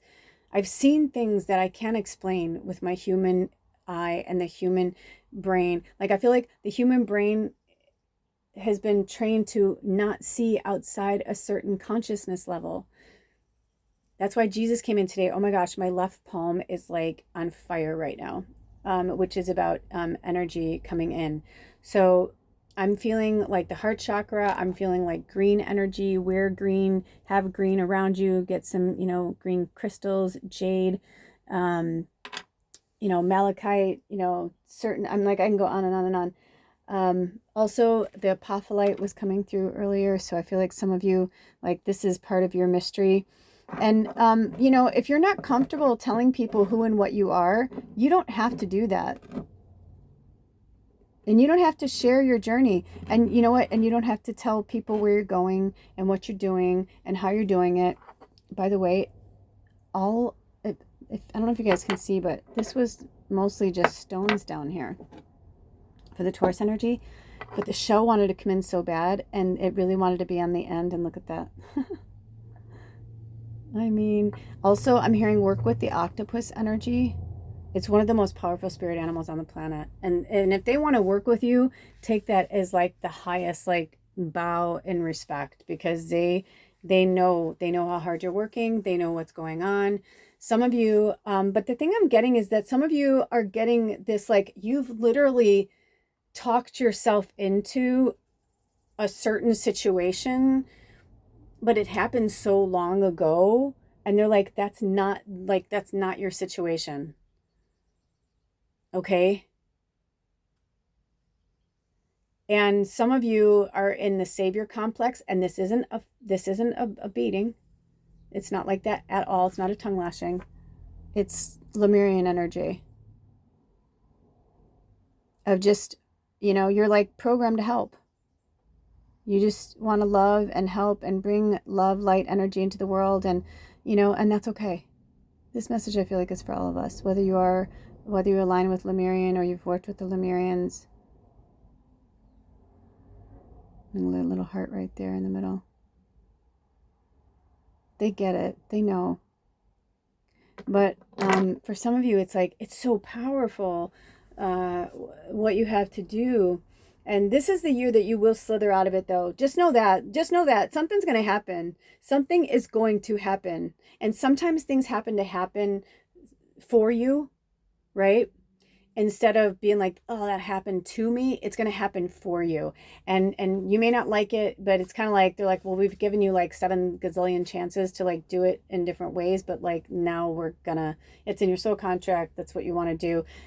People are like, you can shed your soul contract. You don't have to. That is true. That is true for a lot of souls on the planet. For certain light workers, it is not true. You were brought here specifically for that reason, and that's why they've been drilling into us that like, hello, you're an earth angel, like you're a supernatural fucking being, and you cannot keep staying in the human world and the 3D consciousness. It's like you're living in like multiple worlds. That's fine, but it has to be more like you deal with the 3D world when you go to the grocery store or when you know what I mean. But like otherwise, in your home, your friend group, your consciousness community, you know what I mean? Like that is you. And then you start to look like you, dress like you, talk like you, be like you, and you just naturally are going to become who you were brought here to be. The other day I was stopped in the store by this beautiful elder witch, and we just had this amazing conversation. And two stores in a row, I was blessed with these beautiful souls that came into my orbit and appreciated what I was doing and using my pendulum and whatever. I'm like, I know who I am. I know that I stand out. I'm supposed to stand out. That's part of my job. I'm supposed to get people to be curious. I'm a muse. It's like I'm not just a medium. I'm like by the way, I've been seeing angel numbers like crazy, but 1717 just came up. But before that, I saw 1713 and 1711. And so I'm feeling like you guys are just seeing, it's almost like I feel like spirit's like, pew, pew, pew, pew, pew, pew, pew, pew. And they're like throwing you like a gazillion signs. You're like, I know. But they're like, yeah, but you keep saying but you got to do it. You got to bring it into action because, we've got work to do. We got to put some light on this subject. Look at every nook and cranny. We got to turn the lights on and see the shadow and see the darkness. Okay? So for the Kraken, it says, in a world where we think we know all and see all, a little mystery is a good thing. It is impossible to know everything, although you would think with the advent of social media that we have indeed seen everything about everyone. In the ancient world, even the world of a few hundred years ago, there were indeed great mysteries afoot, and many of these belonged into the deep blue sea. The Norse sailors, not just the ancient ones, but right up into the 19th century, reported sightings of a great beast of the ocean with a cephalopod shape destroying their boats and even buildings on the shorelines of islands during great storms. This creature was, oh my gosh, look, it's on page 17. Fuck. That's crazy. I love it. Okay. This creature was referred to as the Kraken and was greatly feared because it could rise out of the deepest oceans without warning. No one knew when or where the Kraken would strike. This gigantic sea monster was the bane of sea travelers and fisher folk from the coasts of Greenland, the North Atlantic, and right through the Scandinavian waters. Some sailors were so afraid of it that they wouldn't even utter the word kraken without the fear that this would indeed summon it. In the Icelandic saga Orvar Od, it means the Hafgufa, I might be butchering this, but I'm trying, which is the kraken. It says, now I will tell you that there are two sea monsters. One is called the Hafgufa, the sea mist, and another Lagbaker, I don't know, heatherback. So I'm just going to say the heatherback is the largest whale in the world, but the Hafgufa is the largest monster in the sea. It is the nature of this creature to swallow men and ships, drag them down with its arms, and even whales and everything else within reach. It stays submerged for days, then rears its head and nostrils above the surface, and stays that way at least until the change of tide. The appearance of the kraken resembled the giant squid. The huge suckers and tentacles were often described, so it is thought that perhaps sightings were indeed just that, huge giant squids. Some descriptions, though, included spikes on the arms and huge teeth, so not quite what a usual giant squid would look like. The kraken reflected the unfathomable and wild nature of the sea and its unpredictability. The plant companion is the fir tree, and the crystal companion is the olivine. Is olivine another word for something? I feel like it is. Let me see if they want me to get my crystal. No, I'm hearing no. Okay, we can research on our own. Wow. So that is powerful. That is like... I was even getting like, even when I was reading it, I was kind of feeling like, should I not be saying this word right now? But we love you and honor you, Kraken Energy. Thank you so much for the story. And if it is true that you are still alive, we honor you. Please stay where you are. And I feel like I channeled a little bit of Jeff Goldblum there. But we thank you. I mean, hey, if that was the way I was going to go down, well, you would never know. You would never know, because this wouldn't make it, and that would be that. But I do live on the coast, and I do live on the sea. So I'm like, no, I'm just kidding. With that being said, I want to hear what Spirit is saying, because if you look at this up close, I mean, there's so much going on there. I feel like it's like a divine feminine. It feels like she's covering her vagina and covering her breasts, like in a form of protection. I also am feeling like, because, you know, it's interesting in a lot of biblical texts, or, you know, whatever, I can go religious texts, I should say, and stories, a lot of the times when something's going wrong, it's the woman's fault. So I kind of find it interesting that it's a divine feminine energy underneath there, because I was picturing that when they were saying that, I was picturing like a woman rising out of the sea and like tentacles in her hair, kind of like Medusa or something, but also like the sea nymph energy and the mermaids and the, you know, that the women, you know, but it would make sense though, because, you know, whether you're, if by sea or by ship or by land or whatever, you know, that saying, right? So either if you can't get there, if there's no land to take you to the place you want to go, you go by ship. But I know for me personally, like I am just, it's not even, I don't even think it's my triple Sag, you know, because my moon's in Scorpio, right? Water, but triple fire. But I remember when I was on a cruise ship. Oh, the bird's back. I remember when I was on a cruise ship, and I just did not like it. It made me feel really uncomfortable, like super uncomfortable.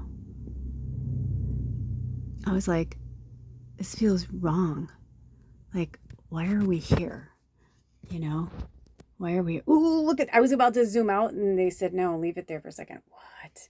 Why are we here? because it just felt wrong. I was like, why are we in this big boat? Like, my friend and I were super high because like we had gone to the Bahamas and we got weed. Or actually, I think we had smuggled them onto the ship. This was before it got, this was like in like 91 or something, 92. Anyway, I would say it didn't happen. But anyway, long story short, we were high on the ocean on a cruise ship. And we were, and this is before Titanic, the movie. Obviously Titanic happened, but like this is, before Titanic, the movie came out. And I remember just like being at the edge, like we were at the, just like they were when she's like, he's like, I'm the king of the world or whatever. And they're like leaning on the thing. That's kind of like we were doing that. We weren't leaning, but we were at the very end, and all we could see were the waves, and the ship is moving. And just to see the stars outside, it was just so magical. And I was like, dude, look at this. I'm like, dude, there's no fucking land anywhere. I'm like, I don't like this at all. And I remember thinking like, I don't like this at all. And now looking back on it, I'm like, I don't even think I understood at the time. Well, no, I didn't, because I wasn't awake to who I am, but I've always been this, right? But I just remember like feeling all these different feelings. But one of the main things was I was like, there's an elevator in the middle of the ocean. She's like, what? I'm like, there's an elevator on the boat. Like, how many floors? There's like 15 floors or something. And I was just like, there's an elevator on the fucking ocean moving. There's a moving elevator on a boat in the middle of water. And she was like, and I could tell at first she was like, we were so high, and she was just like, what? And I was like, follow me here. I said, there's a grand piano in the middle of the ocean.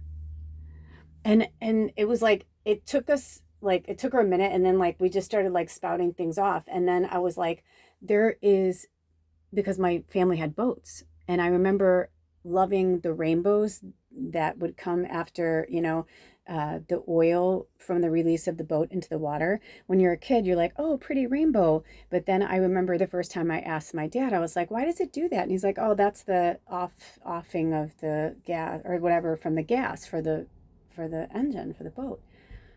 And I was like, so it's going into the water? And he's like, yeah. And I'm like, isn't that bad for the fish and the turtles? Because like I'd seen like turtles and stuff. And he's like, they're fine. He's like, the water cleanses it out. And I was like, huh, that doesn't seem right. Like I just remember feeling that way. And so the more we were there and the more it was happening, I was like, this is weird. Do you know what I mean? Like I was like, this is weird. Why are we here? Why are we taking our extravagance, our opulence on this moving fucking tin can, like just completely like deluded to the fact that we're polluting the water? It's like, I understand why maybe that was, they were like, get the fuck out of here. You're not supposed to be here. They're like, we're explorers. We're going to go here. It's like, I feel like if the Kraken took them down, they were supposed to go down. And maybe this is like a metaphor for us. Like, we're here to change the world, but we can't do it with, not being ourselves. And we can't do it if we're asleep, and even look at down there. They're asleep too. They're looking the other way and they're crossed. Like they're so, yeah, I'm feeling like this is powerful, my loves, because I'm in this reading with you. This is so powerful. And do you see this? Like they had me do the decks like this, like, did you notice how they kind of went like this? Like the shortest deck is the last reading. But I kind of feel like it's this here too, right? Like it's like, and I feel like if you don't face your shadow and you don't like get your freedom back, like you're going to become the fucking, you're going to be like the Kraken. You're going to start taking people down. You got to get it out. And this isn't for everybody. They just had me pull it out that way so you can see, because this also feels very masculine to me. So I feel like this transition in forgiveness is forgiving that we're not perfect. We're not supposed to be. We're on a journey here. We're in a human form. Forgive that, please. But also transitioning out of like not, living in this old world in this sleepy state. It's time to wake the fuck up. And interesting that we've got like, because you got water snakes too. So we've got land snakes and water snakes. So we've got a snake here. And even though we know that it's the Kraken and it's more like like an octopi kind of energy, right? But the suckers, it's like the tentacles are very like reminiscent of that. Wow, this is really powerful. I don't believe so, but I'm going to see if they want us to pull any more cards. No, we're good. We're good. We're good. Okay, Spirit, do we have any more messages for reading 1 at this time? I'm hearing Little Red Corvette from Prince. I've been hearing it all week. And when they do that, I always know it's for something. So your mission, should you choose to accept it, is to have a dance party to Prince's song Little Red Corvette. But also while you're having the dance party, listen to the words. Honey, you got to slow down, right? So in real time, all these messages are always timeless, but in real time, we are in the 3rd quarter moon. It is April 20th, 2025. And this is the transition and forgiveness energy, but starting tomorrow, we're going into the waning crescent, which is the rest and restore. So if you're watching it in real time, this is your time to really rest and restore before the new moon in Taurus. And get grounded over this time. Let the Taurus energy really envelop you. Get grounded in nature, get grounded, do your meditations, get close to the earth, work with animals. And so that you can set the intentions for the new moon in Taurus. It's okay. I see they had me wear my green shirt today.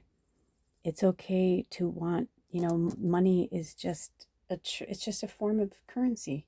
There's nothing wrong with wanting it. People are like, oh, I have to be spiritual, I'm Lemurian, I don't want money, I could just live off the land. Yeah, but maybe you don't want to. Maybe in this, look at how it's going towards here. Maybe in this lifetime, you maybe you did choose to be more, like obviously I chose this life. I have days where I'm like, what the fuck? But I know it's not always going to be this way, just because I know that I lived other ways, and I know I see my future in a lot of ways, But in the interim, it's like we're so concerned about, what's going to happen, that we miss what's happening. And, when we're in our worst state is when we're the most beautiful.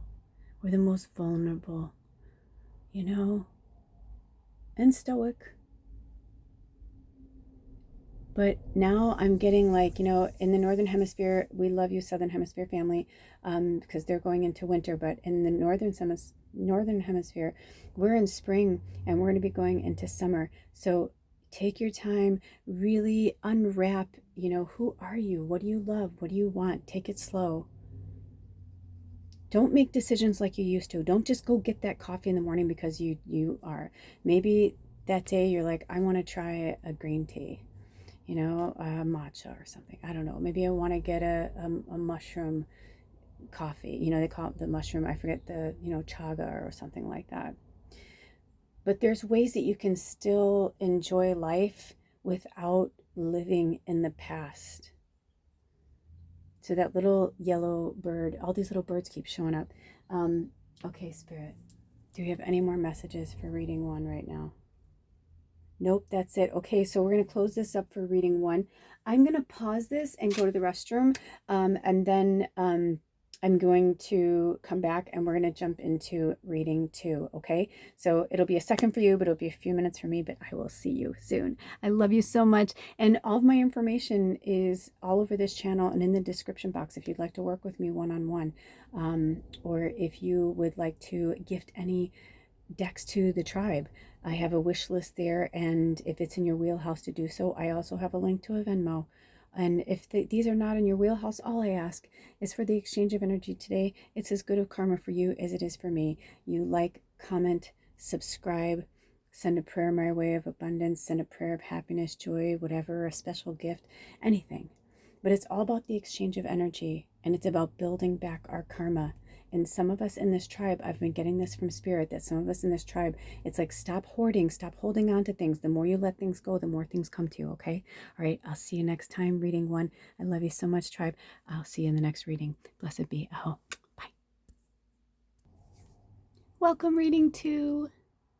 When I looked down, it was 134:17. So I like that there's semicolons in between. So I feel like that may mean something to you, like one, right? New beginnings. 34 is 7, which is cycles. We're also in the third quarter moon, 7th cycle of the energy for this reading. And then 17 is also the number 8, infinity. Ooh, when I said that I looked down, it was 44. So anyway, lots of synchronicities, lots of beautiful things. I'm actually going to turn my heater down. When I started this a few hours ago, it was chilly, and now it's starting to warm up. So,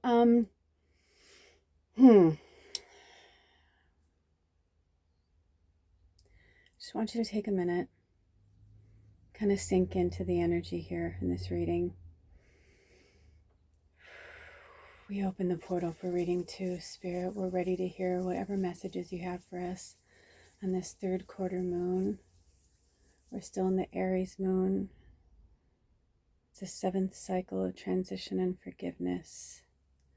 Our native spirit ancestors wanted to come through with a message for you today. And when there are group readings like this, we break them up for a reason. Sometimes it's because people want to go back to a certain reading or part of the reading, so it's easier to have the timestamps. Some people don't want to watch the whole thing. They're just drawn to one message, whatever works for you. You know, some like to watch all of it. A lot of you say that to me. You're like, I just watch all of it because I feel like I always get something out of it, which is amazing. By the way, have you noticed, if you've been watching this or been with me on this ride, how calm I am? This is where when I tell people that I'm like, it's no joke that I really run with the flow of spirit and cannabis. Because like I was zipping around like zippity-doo-dah, like getting this together. They're like, calm down, child, calm down. So we're going to hear from the native spirit energy. What does the native spirit energy have to say to us today? I've been feeling this, not need, but like wanting to keep the box in for, I don't know why, but okay, let's see. What do we got? What do we got? Let me move some stuff out of the way. Drink some water. If you don't have some, please pause the video and go and get yourself some nice, clean, healthy water to drink. I don't care if you have a coffee or a juice, whatever, some water. We need some clarity. And hey, if you got some spearmint peppermint oil is really good for clarity. I feel like for reading 2, I feel like this is kind of a wake-up call for you, like this, or it could even be for some of you, like you've been like needing and like wanting like some clarity on a situation. So with, okay, I hear what you're saying, Spirit. So with that being said, I'm going to put, here, I'm going to put this here. I'm going to let that marinate for a minute. I'm going to take a screenshot. Sometimes they ask me to do that, and so when they do, I like to comply. This one's upside down, so I'm going to put that right there. They asked me to put that to the left. Ooh, okay, and this one's upside down, and they want this one to the right. Okay, and I don't know if we're going to get more, but at least not for now. Okay, so I'm going to put that down. So let's take a minute. Okay, I asked if I felt like we were going to call in some Reiki energy. We're going to call in some Reiki energy right now. So I ask you to get in a relaxed place. If you're driving or you're working on something and you're listening to this in the background, if you can, stop what you're doing and participate. If you can't, stop the video and do it when you can. I heard no cheating, because this is really important for you. This is important for all of us. It's important. No eye rolling. It's important. And this is channeling, by the way. My grandmother, if you didn't watch the other ones, welcome reading 2, but and welcome native spirit medicine. Thank you, Spirit. My grandmother passed 25 years ago today, but it's also my favorite holiday because it's 420. Cannabis is my fun, is my love, is my lifeline here on earth as an earth angel. And, you know, it's also the third quarter moon, and it's Jesus Day. It's Easter. So lots of cool stories. That started coming through earlier, by the way. So if you were drawn to watch the beginning, you might want to. We were talking about Jesus, and I kind of got this vibe like he didn't actually die, but he almost died, but they like made it sound like he, you know, whatever, you know, kind of like social media. Oh, there's some stuff coming through. There's some stuff coming through. There's some stuff coming through. Holy shit. And reason 785 why I had to like get away from my blood and bone family, because if I ever said things like this to some of my family members who were very religious, even those who weren't religious would probably still poo-poo or mock or whatever. But yeah, there's something to that. There is something to that, and I feel like it needs to be further investigated. And maybe it was, and maybe they got rid of that text. You know, there were so many things that were burned. When there are wars, a lot of times the enemy will come in and burn real texts of like the truth, you know, and then spin it the way they want to. Oh man, this was coming through. Okay. I feel like, do you guys ever watch Katina Kilos or Katina Eats or whatever? So this little angel flew into my orbit. I don't know what her story is or why, but she is really powerful. And with another food champion, there are people who like, you know, eat within a time constraint. I don't know why I cannot watch anyone else in a food eating contest, but I can watch her. There's something to the rhythm and the way she talks about it while she's doing it. I'm just like entranced, and it's really good too, because if they're only like 10 or like 15 minutes long, and usually at the beginning, if I'm really hungry and I want to go eat something, it's been good to help me lately. So maybe this is for somebody else, and because I'm a everything eater because I love food. I'm an emotional eater. Like if I'm happy, I eat. If I'm sad, I eat. Like I just love food. Food is my best friend. And I've tried to pinpoint certain things with food over the years, but the truth is I just love food, and it's my favorite part of being human.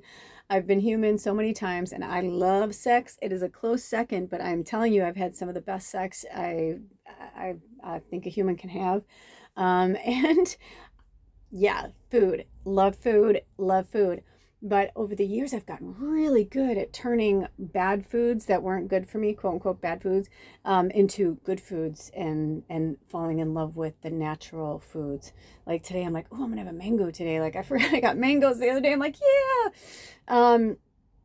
But I'm just hearing there's something going on, and I feel like this kind of roller coaster, topsy-turvy energy. We're going to come back to that story, or we won't. I don't know. But either way, I feel like there's a part of me that wants to keep going with the story, and there's another part of me that's like, no, I feel like I really want to get in here and look at these cards, and I feel like it'll tie back around. So stick with me. If you're new here, welcome. If you're coming back, welcome back. But yeah, there's a lot of things that are happening. Oh, so they're saying to go back to it. So the interesting thing is what I noticed is watching someone just eat to break a record is different than watching somebody who loves food so much and they explain it to you while they're going. The divine feminine take on it is the most beautiful thing I've ever seen. So if they call me to, I will find a link below for you to watch. It is, the funny thing is what I was going to say is at the beginning, I'm usually like, oh man, I want some fucking pizza now. Or I'm like, oh man, that ice cream looks so good, you know? But usually by the end, I'm like, oh God, no. Like because I'm an empath, right? So like I can feel her joy and excitement, and I love food so much. So I understand the elation, but by like the end, you can see her turning green, and you're like, no human should eat that much food. She's like 5'2". She's so tiny. She's a little bodybuilder. Oh my God. I'm just like, what is happening? So it's just, I feel like spirit is trying to show us our limits through things like that we don't really have limits, but be mindful. Because I thought to myself, that can in no way, shape or form be good for her organs. There's just no way. But I don't know. Like, do they puke after? None of my beeswax. I don't really know. But even if you go and work out and whatever, it just seems like that's just so much fuel. You'd have to like walk, I feel like you just have to keep walking after you eat it for like miles and like go like lift some weights. I don't know what she does. And I have no idea why they're having me talk to you about it, but maybe there's some tie in there, or maybe I don't know. But the one thing that I have really taken away from it is the discipline and the strength. And I feel like they're trying to remind us to use discipline and strength. The strength of the earth. We're in Taurus energy. This is the time to, it's like no one's saying don't be yourself, right? Like these other people, I'm just using as examples. The other food eaters, I started watching like other things because I was like, oh, she's kind of fun. Maybe I just didn't like it before. And then I started to watch other things. I'm like, nope, I'm an empath. Yeah, that is grossing me out. That is, nope, yep, nope, nope, nope, nope, nope, nope. Also, part of it is because of the Brad Pitt movie with the 7 deadly sins. I don't know why the title's not coming to me, but if you know what I'm talking about, where one of them is gluttony, and he literally makes this guy eat to death. It's the sickest thing in the world. And I remember seeing that movie for the 7 deadly sins, I think it's called, right? Something like that. And I remember seeing that in the theater when it came out and was like, what the fucking fuck? Like the shock factor of that was like over, and I didn't realize I was an empath at the time. And maybe that's why they're having me share these gruesome stories with you, because maybe some of you, it's time for you to connect more with nature and the native spirit. Before I even started like pulling the decks, I just heard native spirit. I was like, oh, yay. And the other day I had said, I'm like, man, we haven't worked with the native spirit deck in a really long time. Oh my gosh. And then it was like, I knew. I was like, this is very, very, very profound medicine. This deck, to some people, it's so simplistic, but to me, I feel like it's like one of the most powerful oracle decks that's ever been made on multiple levels. So I'm really being drawn to here. And also before this, they had Denise Lynn's name was up there. And so maybe that's because some of you want the deck. Oh, that's pretty. I want to get a screenshot. Maybe you want the deck and you want to make sure. But also, I feel like that's a name. Denise more than anything. It could be for the Lynn, but I definitely felt Denise. Oh, look at your card. Answering the call. Answering the call. What is so powerful about this is that the other cards are in reverse and they had me bookend them. So I'm going straight for the left one here. Nature spirits, but it's in reverse. And look they had me put this specific, like this, kind of green, looks like a forest crystal that was gifted to us by one of our tribe members, Zoe. Thank you. And then this one is in reverse, and it's the peace pipe. Oh my gosh. So interesting. This is really powerful. I really just want you to look at it for a minute. Drink some water.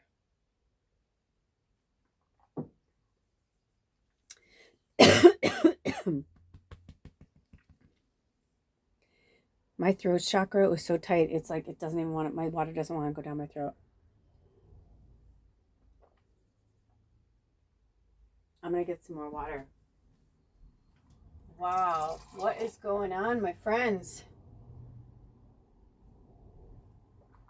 You're having a hard time heeding the call because you're not with your nature spirits. You're not in a peaceful situation. It's upside down because your world's upside down. You're like, how can I answer the call when everything around me is chaotic? But if you hear, and I've been talking about, look at where I live. One side of where I live is magical and beautiful and so magnificent. I've got this, it's like a bird sanctuary, but on the other side, it's not so great. But you know what it's doing? It's fucking making me so strong. And it keeps wanting to go up to Denise Lynn. I feel like that's somebody's name. Lynn or Denise, or you could be Denise Lynn. Not the person that did the, deck, but.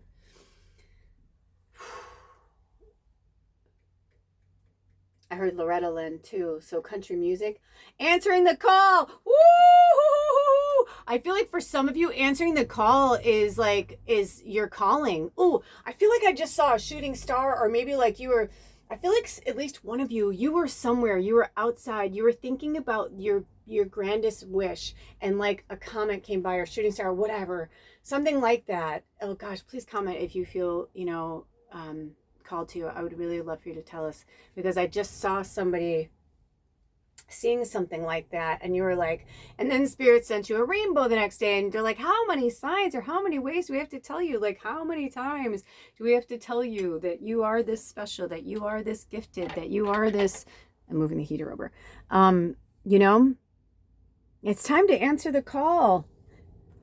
Hey, sad Sally, turn that frown upside down. Yeah, it's time for you to get back with the nature spirits. I'm feeling a lot of fairy energy, but witch energy, just natural energy. Like where do you feel the most like you? I remember one time I had a friend, and every single year she would go somewhere different for her vacation. And I was like, that's so awesome. I said, that's really cool that you check out all these places. She's like, yeah. She's like, because I just feel like I learned so much more about myself and blah, blah, blah, blah, blah. Then like one year they went to this one specific place, and they were like, wow, this is beautiful, and this is tropical. And they're like, oh my gosh. And I remember the next year they were like, I'm like, oh, where are you going this year? They're like, oh, I'm going back. Like, that was like one of the most beautiful, special places I've ever been. I love it, blah, blah, blah.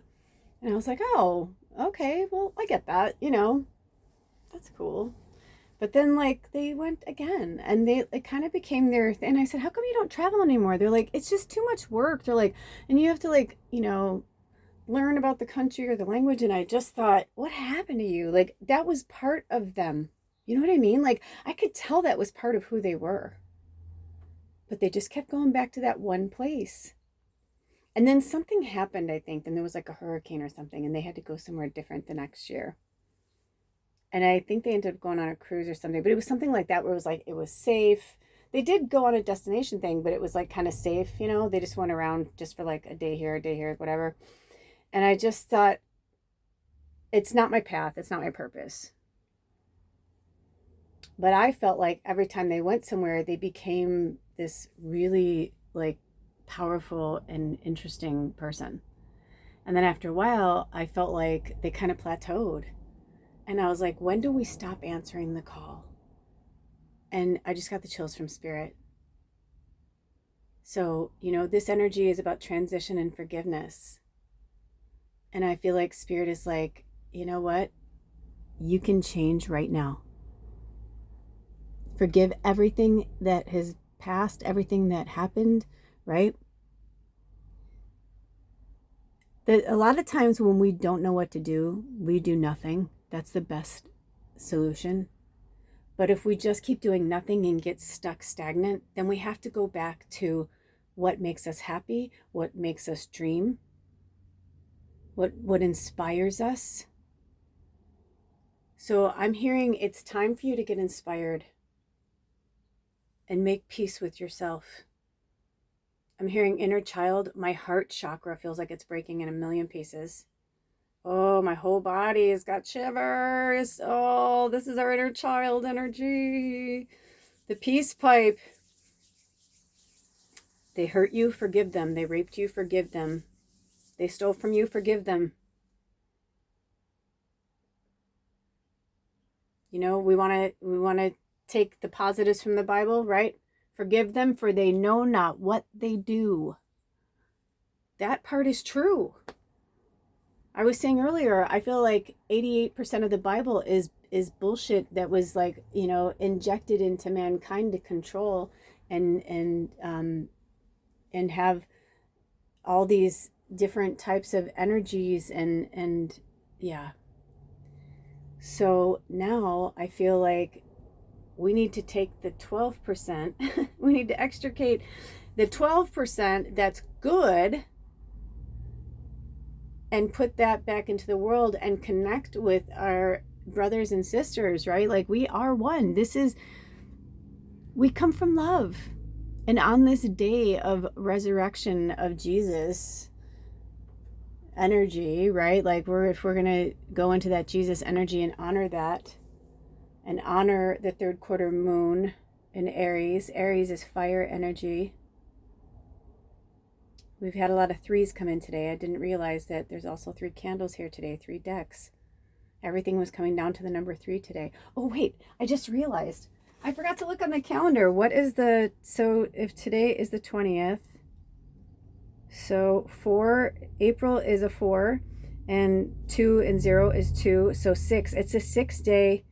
So that is our angel number to work with, and also in numerology. You know, are you a life path 6?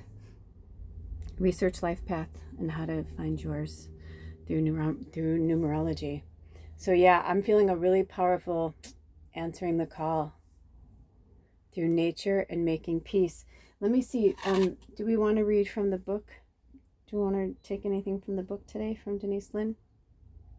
Nope. Do we have any more messages for reading too?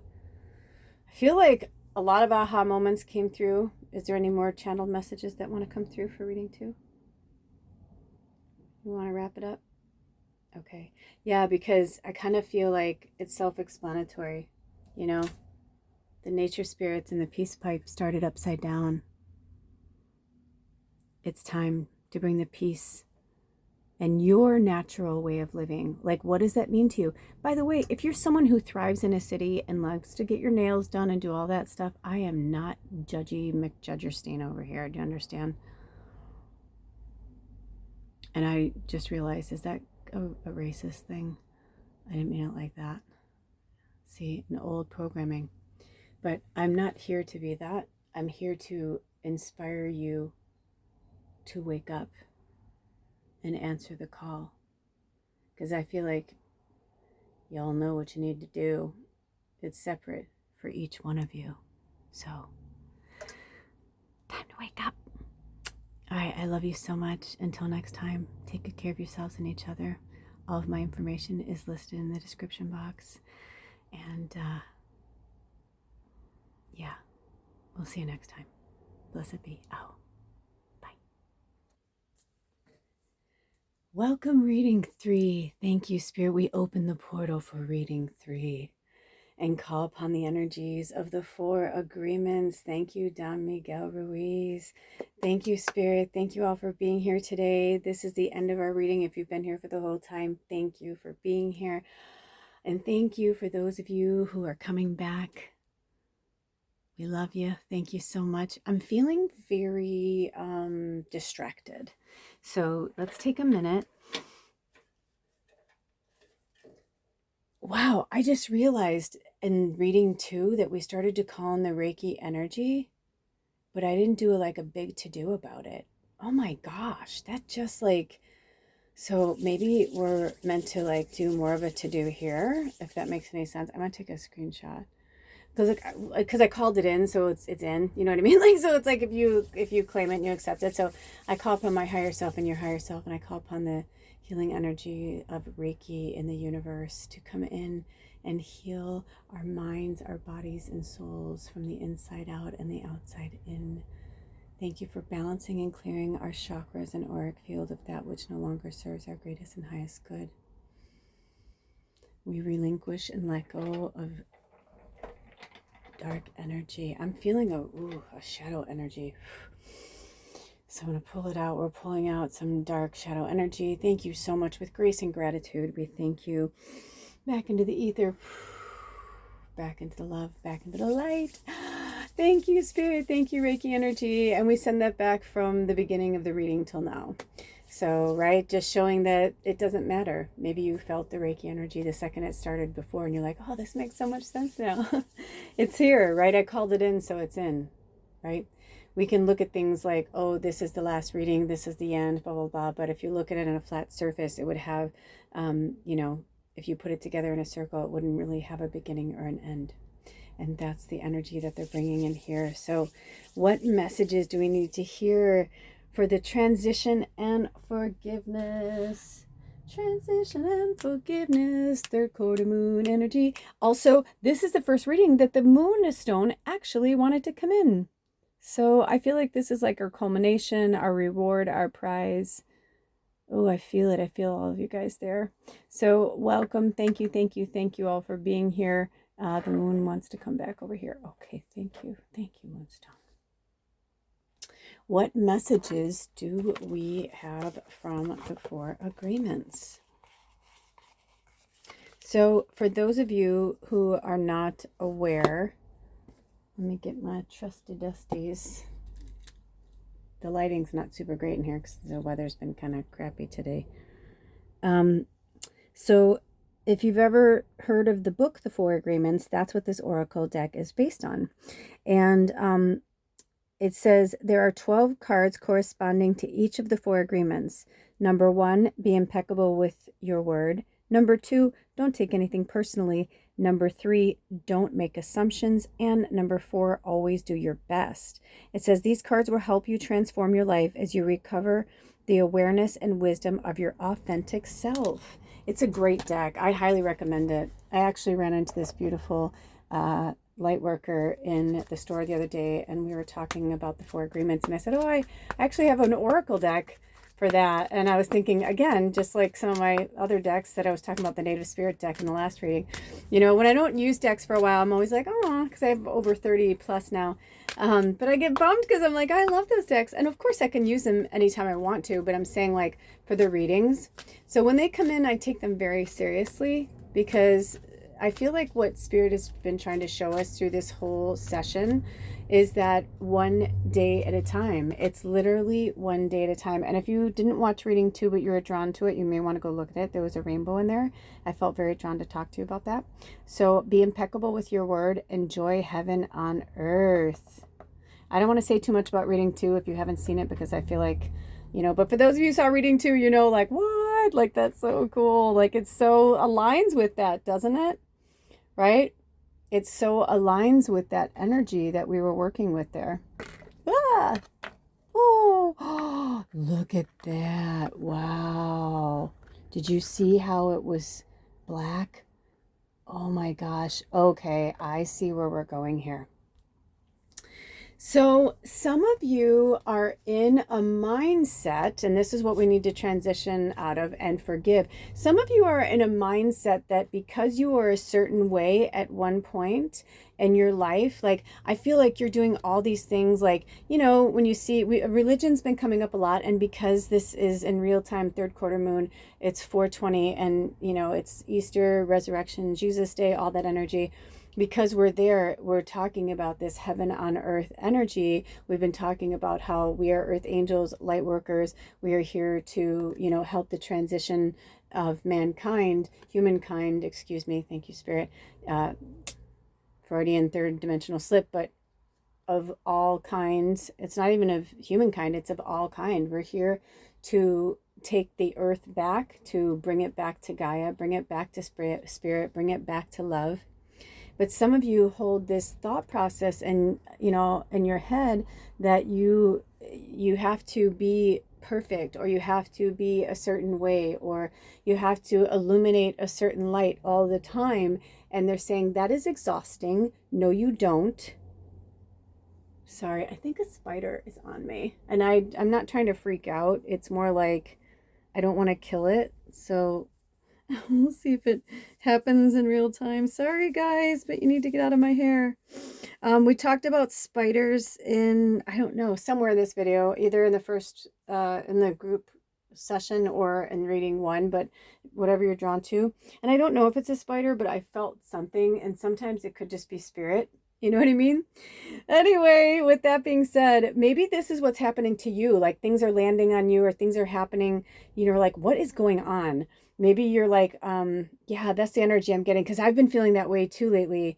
In fact, at some point, they'll probably have me put out a video, but recently I was outside working in, like working on the lawn, and literally like these people stopped with their animal who they're like, I'm sorry, they're not feeling well. I don't know what's going on with them. They're usually really good in the truck, but you know, he's getting older, blah, blah, blah. And he was giving him water, and then like he had his water and he like beeline for me, and he was like, oh my gosh, I'm so sorry. And I'm like, no, it's okay. I ended up like working on this dog, and these people, you can tell they didn't believe in this. They don't believe in what I do.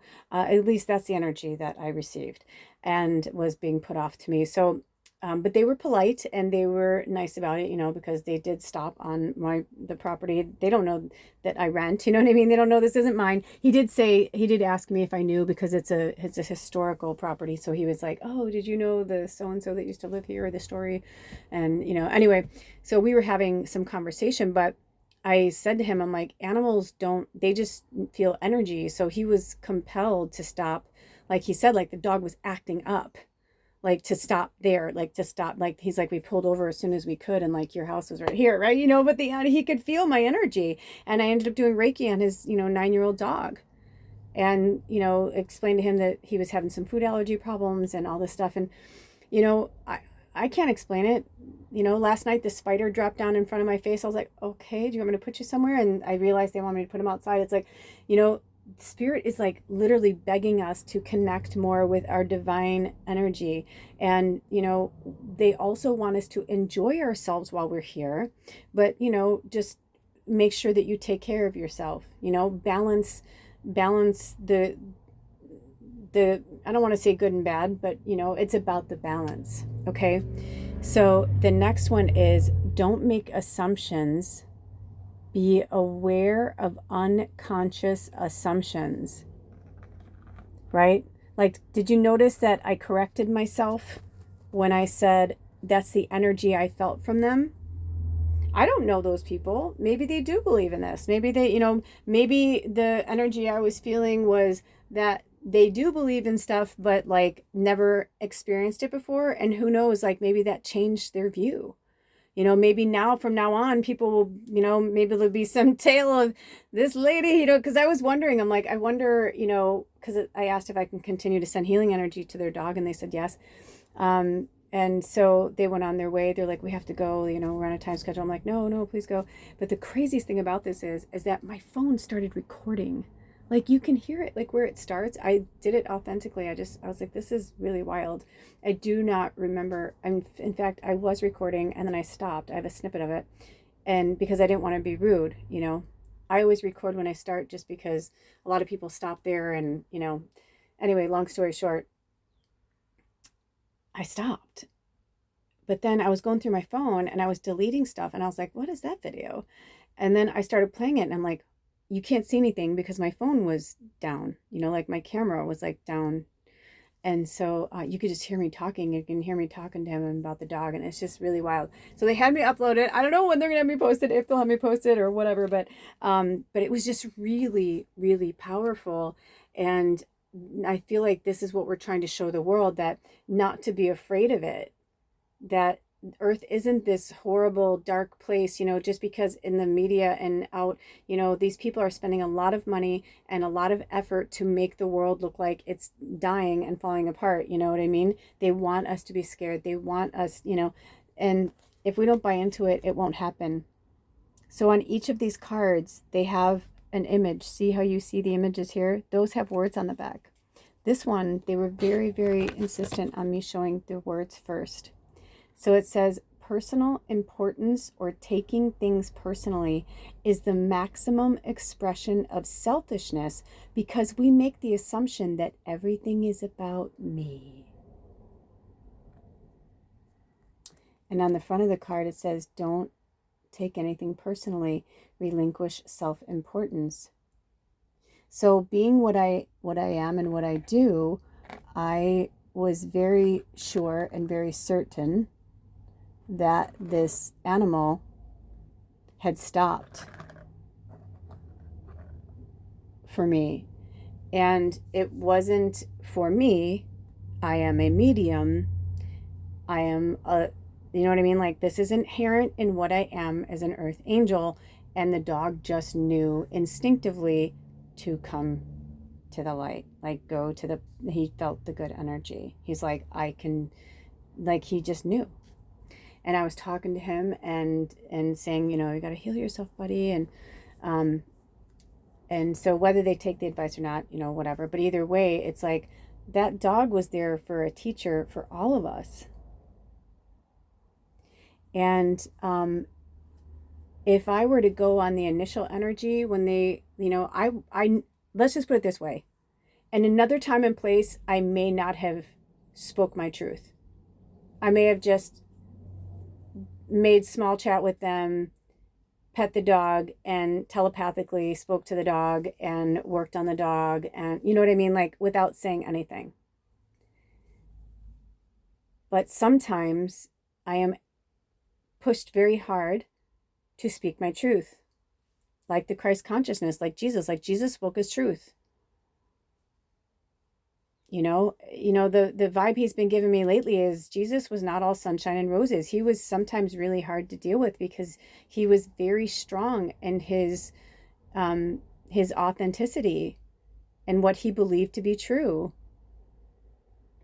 And that he was here to, stop the greed, stop the, and it's like here we are again, 2025 years later. And it's like enough is enough is enough is enough. So, and what are these guys going to say? They stopped on my fucking property. They don't know I don't own this place. They stopped on my property. I could have easily been like, you need to move on.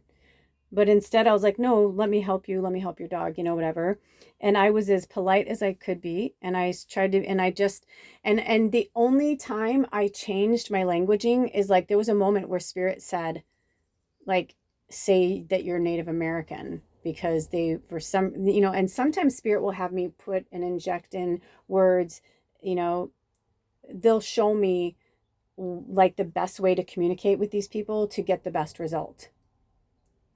But that doesn't necessarily mean that I have to change who I am. It's just, in the video, I was like, oh, that's so interesting. Like I can hear myself speaking, and of course it's me, but I'm concentrating on the dog. I'm working on the dog, but I'm also trying to make small talk with him as the dog's talking to me and the dog's telling me like what's going on with them, what they need, what's happening. And I could feel, there's like a point where I was like, oh man, I wish I'd continued saying that. But all of a sudden the dog was like, I'm hurting here, so I was just like, and then he's like, yeah, blah, blah, blah. So, it was about the awareness. So now this person, you can tell, loved this animal and it's like, okay, I'm going to do my due diligence and saying, I'm like, just because the vet told you that they're fine and all he needs to do is lose weight, he's like, I'm feeding him really good. I'm like, dude, literally you can feed him the best food in the entire world, but if he has an allergy, it doesn't fucking matter. It's going to hurt him or kill him. I'm like, do you understand? It's like sometimes we have to show somebody something else, because he's like, I could tell, like, I wasn't, trying to be like, oh, you're not taking care of, but I can hear that they were like, I love my animal, like I'm doing my best. And I'm like, I know you are. And so I'm trying to tell you, like, it's not an accident you stopped here. If you just went to the vet and they ran blood and everything, they're telling you everything's fine. I'm like, something's not fine. They're allergic to something. I think it's in their food. I said, it's either that, or I'm like, they're eating something that you're not seeing when you're looking the other way. I'm like, is there a baby dropping food? Are they eating cat shit? I had a dog who was obsessed with cat shit. It's like my cat could barely get in the fucking litter box and I'd be like, get out of there. What's your story? It's like, you little dirty birdie. And she was so feminine and fluffy and pretty too. And I was always like, what is that? Where does that come from? But also at the shelter, they said they found her on the street. So who knows? Maybe she was eating cat shit to survive. But you know what I mean? You don't know everybody's story. Molly, oh, it's one of the best dogs in the world, in the universe. I miss that dog. But I digress. So do you see what I'm saying? It's like they want us to be ourselves here. But we have to be impeccable with our words. We, don't just shoot from the hip. Don't use the same languaging that you've always used. I'm getting from Spirit, the transition and forgiveness for the energy of reading 3 is to relinquish, thank you, Spirit, relinquish control and here, okay, can you word that better? Because I don't know that doesn't make sense to me. Relinquish the need to control your input and output dialogue from the past, meaning like they don't want us to have to be super controlled, like every word that comes out of my mouth, I have to be very, you guys hear me, I'm kind of loosey-goosey, but at the same time, it's the intention behind the words, it's the teachings behind the words. It's different when, somebody who's in your orbit that you have learned, right? Because you're a light worker, you're an earth angel. So you have, I'm like light worker and or earth angel. Not all earth angels, all earth angels are light workers, but not all light workers are angels. Does that make sense? Okay. But you hear what I'm saying, right? The diversity that we have to go through in our brain like a fucking file cabinet to talk to certain people is a programming that was instilled in us for survival. And it's something that they're trying to break down and decode. That's the inner child trauma. We spoke about it in reading 2. They're trying to get us to understand. The rain's coming in now too. I'm feeling like this kind of heavy, like tears and sadness. That's okay. Cry. Good. Get it out. Get it out. I want you to cry, and not because I'm some sadistic, I want you to cry because I want you to release the pain and suffering. I want you to feel the moodiness from the moon energy, right? Let go, burn away the fire. This wanted to come in and I didn't understand why. I don't know who this is for, but yeah, it does have an Arcturian blue energy, doesn't it? So, and look at the color palette of these cards, by the way. They're really beautiful. Each reading we had 3 cards. That was really cool. A lot of 3s today. So we cannot take anything personally all the way to the right, the relinquish of self-importance, because that is, when we take things personally, that's our ego. Oh, they don't like me. Who fucking cares if they like you or not? Do you like you? Because you are the only opinion that matters. My friends, my family, my ohana, my loves, our opinion of ourselves is the only one that makes a difference. And you make a difference. You make a huge, significant difference on this planet, and we are in deep gratitude for you. You are not here to suffer. You are here to enjoy heaven on earth. But like we had that little schmoot, whatever they call that, soot. Wipe that away. The shadow is part of you. It's not going anywhere. You have to love your shadow as much as you love your light, because they're one and the same. And if you're watching this, you're human incarnated. You're incarnated in a avatar, human avatar. You're a biological experiment on multiple levels. And it's so cool and it's so beautiful. And we've been co-creating this story for a long time. The movie The Fifth Wave came up in the other messages, and I'm feeling that now too. Remember that nature is always going to fight back. Nature is always going to rejuvenate and fight for life. And you are part of nature. If you live by the 4 agreements, you won't suffer, because you will understand what each one means. And if you haven't read the book, then this is your sign to go and do so. If you can afford to buy it, buy it. It's a good one to keep around. It's a good one for reference. I had it for a really long time until Spirit had me, it needed to move on to the next person, so they can sit with it for a while and then move it on. And look at this light over here, over in joy. So remember how when we started this one, we started with the back? Now we're going to go in, middle first. Okay. Ooh, look at that. That one didn't burn. Yeah, you know why? Because you're relinquishing self-importance. You're realizing that it's not all about you. Growing up, I would hear that a lot. It's not all about you. And I was like, I'm not saying it's about me. But I'd be like, especially as an empath, I didn't understand why I could feel other people's pain and suffering. I didn't understand that. And how could I? I didn't know what the fucking empath was. I didn't know what an empath was, a HSP, highly sensitive person. This dialogue didn't exist in my world, in my orbit. When I first moved to the Pacific Northwest, my roommate, I was barely here a few weeks, and she gave me this book, The 4 Agreements, and it changed me forever. And it helped our relationship too. because I realized that over the years I had become so self imploded with my own, you know, narcissism, that I didn't realize that it wasn't even about being a narcissist so much as that I was constantly trying to protect my energy and myself, but not understanding why or how, or, you know. So be impeccable with your word.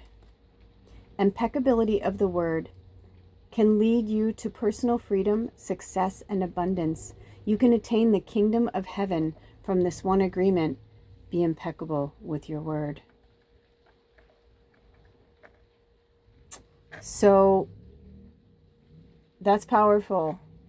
And that's what I was trying to say. It's one thing if you're trying to, hold on, I need to ask Spirit something. Okay, this came up in one of the other readings.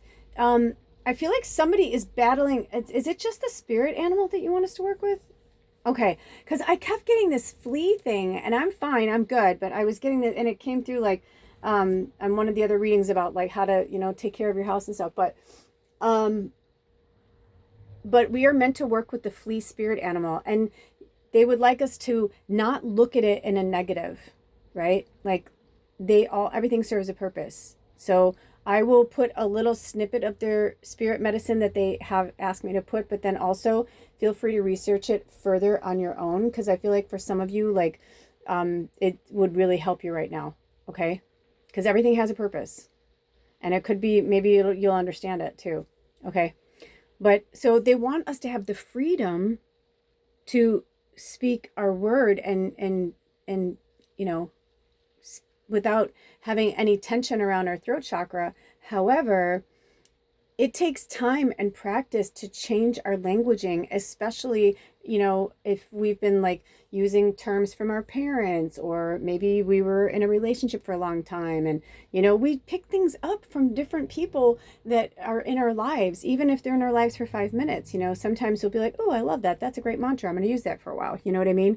And then it becomes your identity for like a year, and you're like, I'm going to live this mantra, right?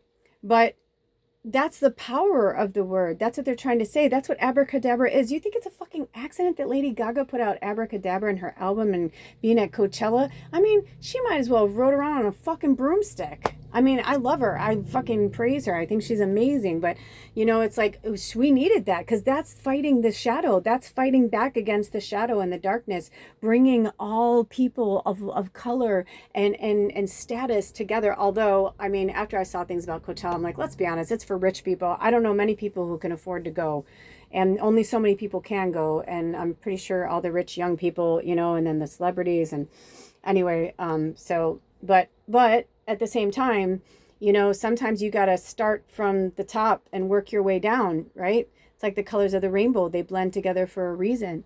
You know, when I was in design school in college, you know, we learned about color theory. And then when you start to understand it, and just the infractions of color and all that, it's so in depth and beautiful. So we're nothing but a kaleidoscope of energy right now, while we're trying to sift through all the madness and what's real, what's not real, but it's not real at all, and blah, blah, blah. You know what I mean? And it's just so, watching certain things lately have just really like opened my eyes. So I'll put a bunch of stuff in the description box, you know, for you guys to, you know, but don't please, with no fear, with observation.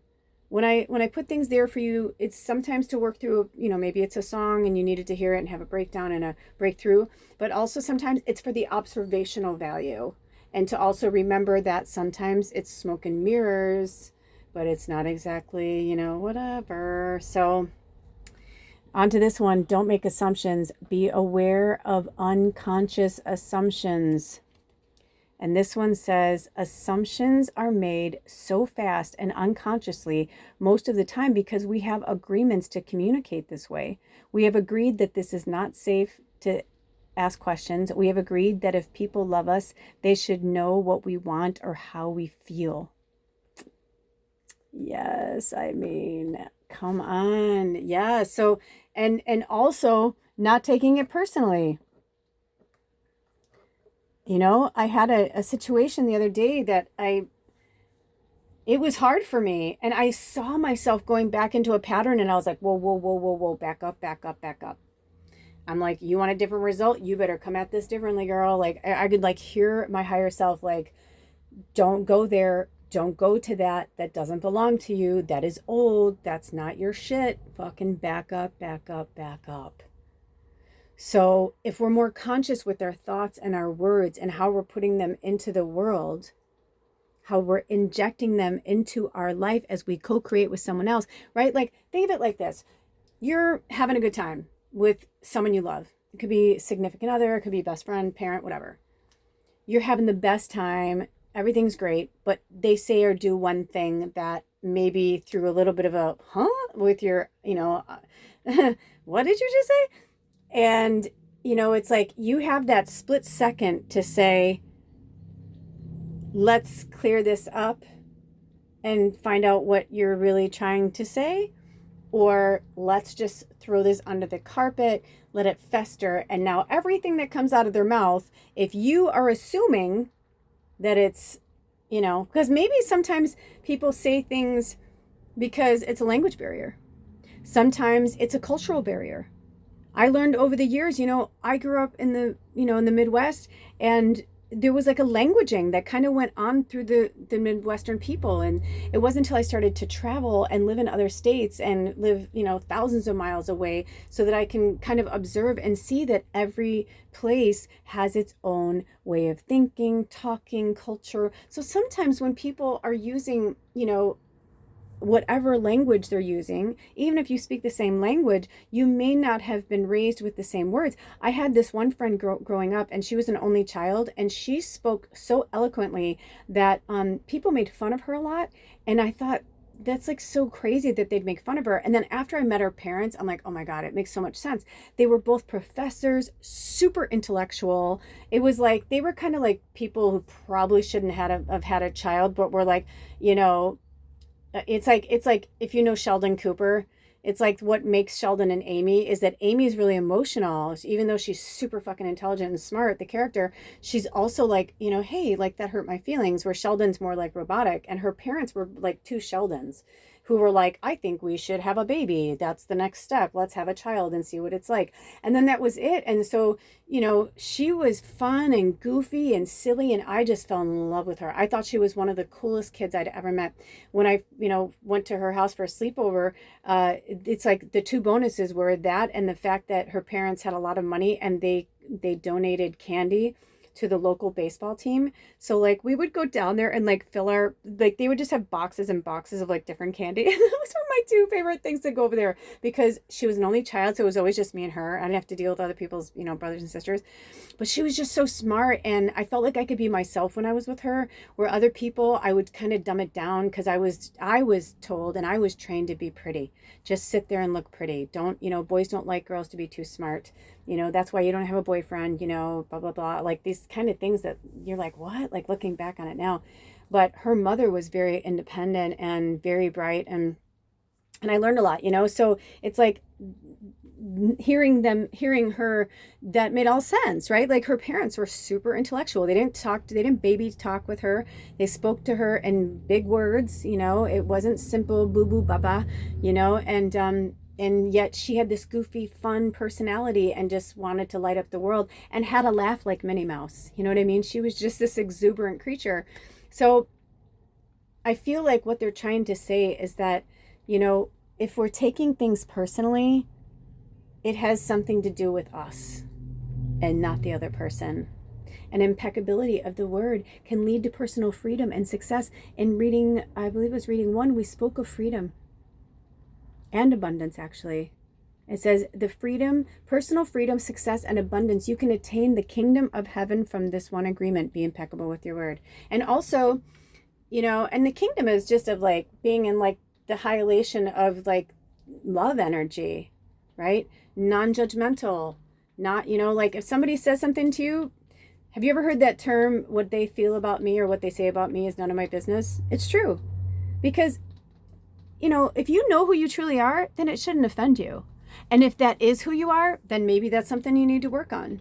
There's always a reason behind everything. I feel like that's it. I feel like the rain's coming in. Are there any more messages for reading 3? Do we have any more messages for the tribe? Nope, that's pretty much it.